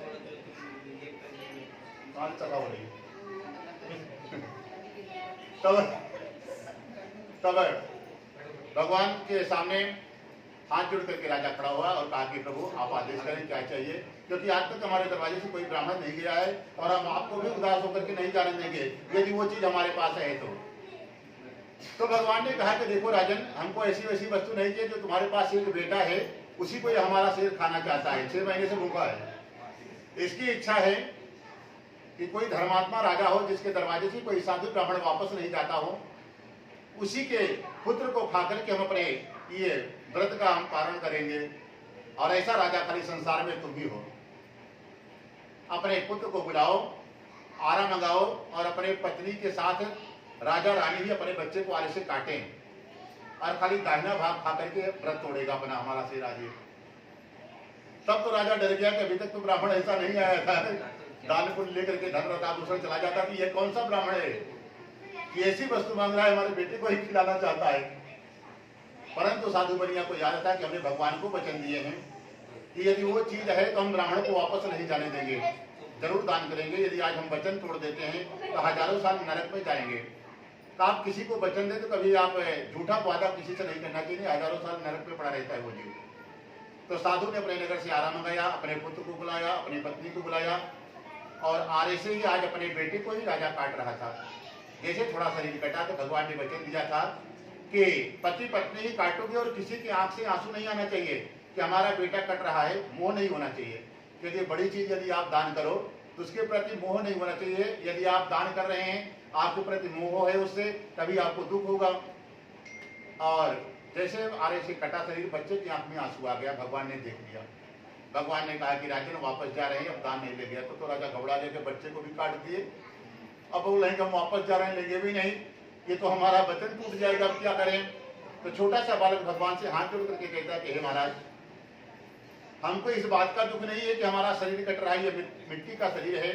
आज नहीं, 70, 80, 100 साल बाद ये शांत होगा और मिट्टी में मिलाने गांव वाले नहीं आएंगे, हमारा खुद का बेटा बेटी ही जला करके हमको मिट्टी में मिलाएगा। इसलिए मिट्टी का शरीर है, इसको कोई मोह नहीं है, आज नहीं कल इसको मिट्टी में मिलना ही है। हमको तो दुख इस बात का था कि आपने खाली दाहिना भाग मांगा था, बायां भाग लेकर के घर वाले क्या करेंगे हमारा। इसको भी यदि ले लेते तो पूरा शरीर दान हो जाता, इसी बात का हमको दुख था। जब इतना बात सुना तो भगवान चतुर्भुज रूप में इसे शंख चक्र लेकर के खड़े हो गए। तो कहा कि अब जितना शरीर काट दियो बंद करो, आरा हटवाया, पूरा शरीर फिर से जुड़ गया बच्चे का। और भगवान कहते हैं कि हम भगवान हैं, तुम्हारी परीक्षा लेने के लिए आए थे। पूर्व जन्म में तुम साधु नामा बनिया थे, हमको वचन दिए थे, उसी को देखने के लिए आए थे कि अभी नियम का पालन कर रहे हो कि नहीं कर रहे हो। और कहते हैं कि राजन वरदान मांगो, क्योंकि किसी की परीक्षा लेते हैं तो बदले में हमको वरदान देना पड़ता है। तब तो राजा कहता है कि महाराज, आज तक हमने किसी ब्राह्मण से कुछ नहीं लिया और तुमसे भी नहीं लेंगे, क्योंकि आप ब्राह्मण के वेश में आए थे। भगवान कहते हैं कि हम भगवान हैं, नारायण है साक्षात। यदि आज कुछ नहीं लोगे तो हमारा अपमान हो जाएगा, संसार वाले कहेंगे कि चतुर्भुज नारायण साक्षात देने के लिए तैयार थे और आज एक राजा थे कुछ लिया नहीं, और नहीं लोगे तो हमारा नियम टूट जाएगा। आज तक हमने जिसकी परीक्षा ली है बदले में कुछ न कुछ दिया है। तब राजा हाथ जोड़ करके कहता है कि हम आपका अपमान नहीं करना चाहते हैं, प्रभु देना चाहते हो तो ऐसा वरदान दे दो कि आज के बाद जो कोई भी आपका भगत हो उसकी ऐसी परीक्षा मत लेना जीवन में किसी की। भगवान ने वचन दिया कि तब से आज तक कोई ऐसी कठिन परीक्षा इन्होंने किसी की नहीं ली। पहले भगत बनाने के लिए, भक्ति देने के लिए सबकी परीक्षा लेते थे कुछ न कुछ, अब उसी दिन से ये परीक्षा लेना बंद कर दिए, सहजता से भक्ति प्रदान कर देते हैं सबको। और भगवान ने कहा कि तूने आरे से परीक्षा दिया है तो इसे जिस जगह पे खड़े होकर के परीक्षा दियो इसका नाम ही आरा रख देते हैं। तो बिहार का एक क्षेत्र उसी दिन से आज तक उसको आरा बोलते आ रहे हैं। बोलो सत्यनारायण भगवान की जय। ओम श्रीमन्नारायण नारायण नारायण भजमन नारायण नारायण नारायण माता नारायण पिता नारायण माता नारायण पिता नारायण गुरु नारायण नारायण नारायण चंद्र नारायण सूर्य नारायण चंद्र नारायण तारे नारायण नारायण नारायण भजमन नारायण नारायण नारायण ब्रह्मा नारायण विष्णु नारायण ब्रह्मा नारायण विष्णु नारायण शिवजी नारायण नारायण नारायण भजमन नारायण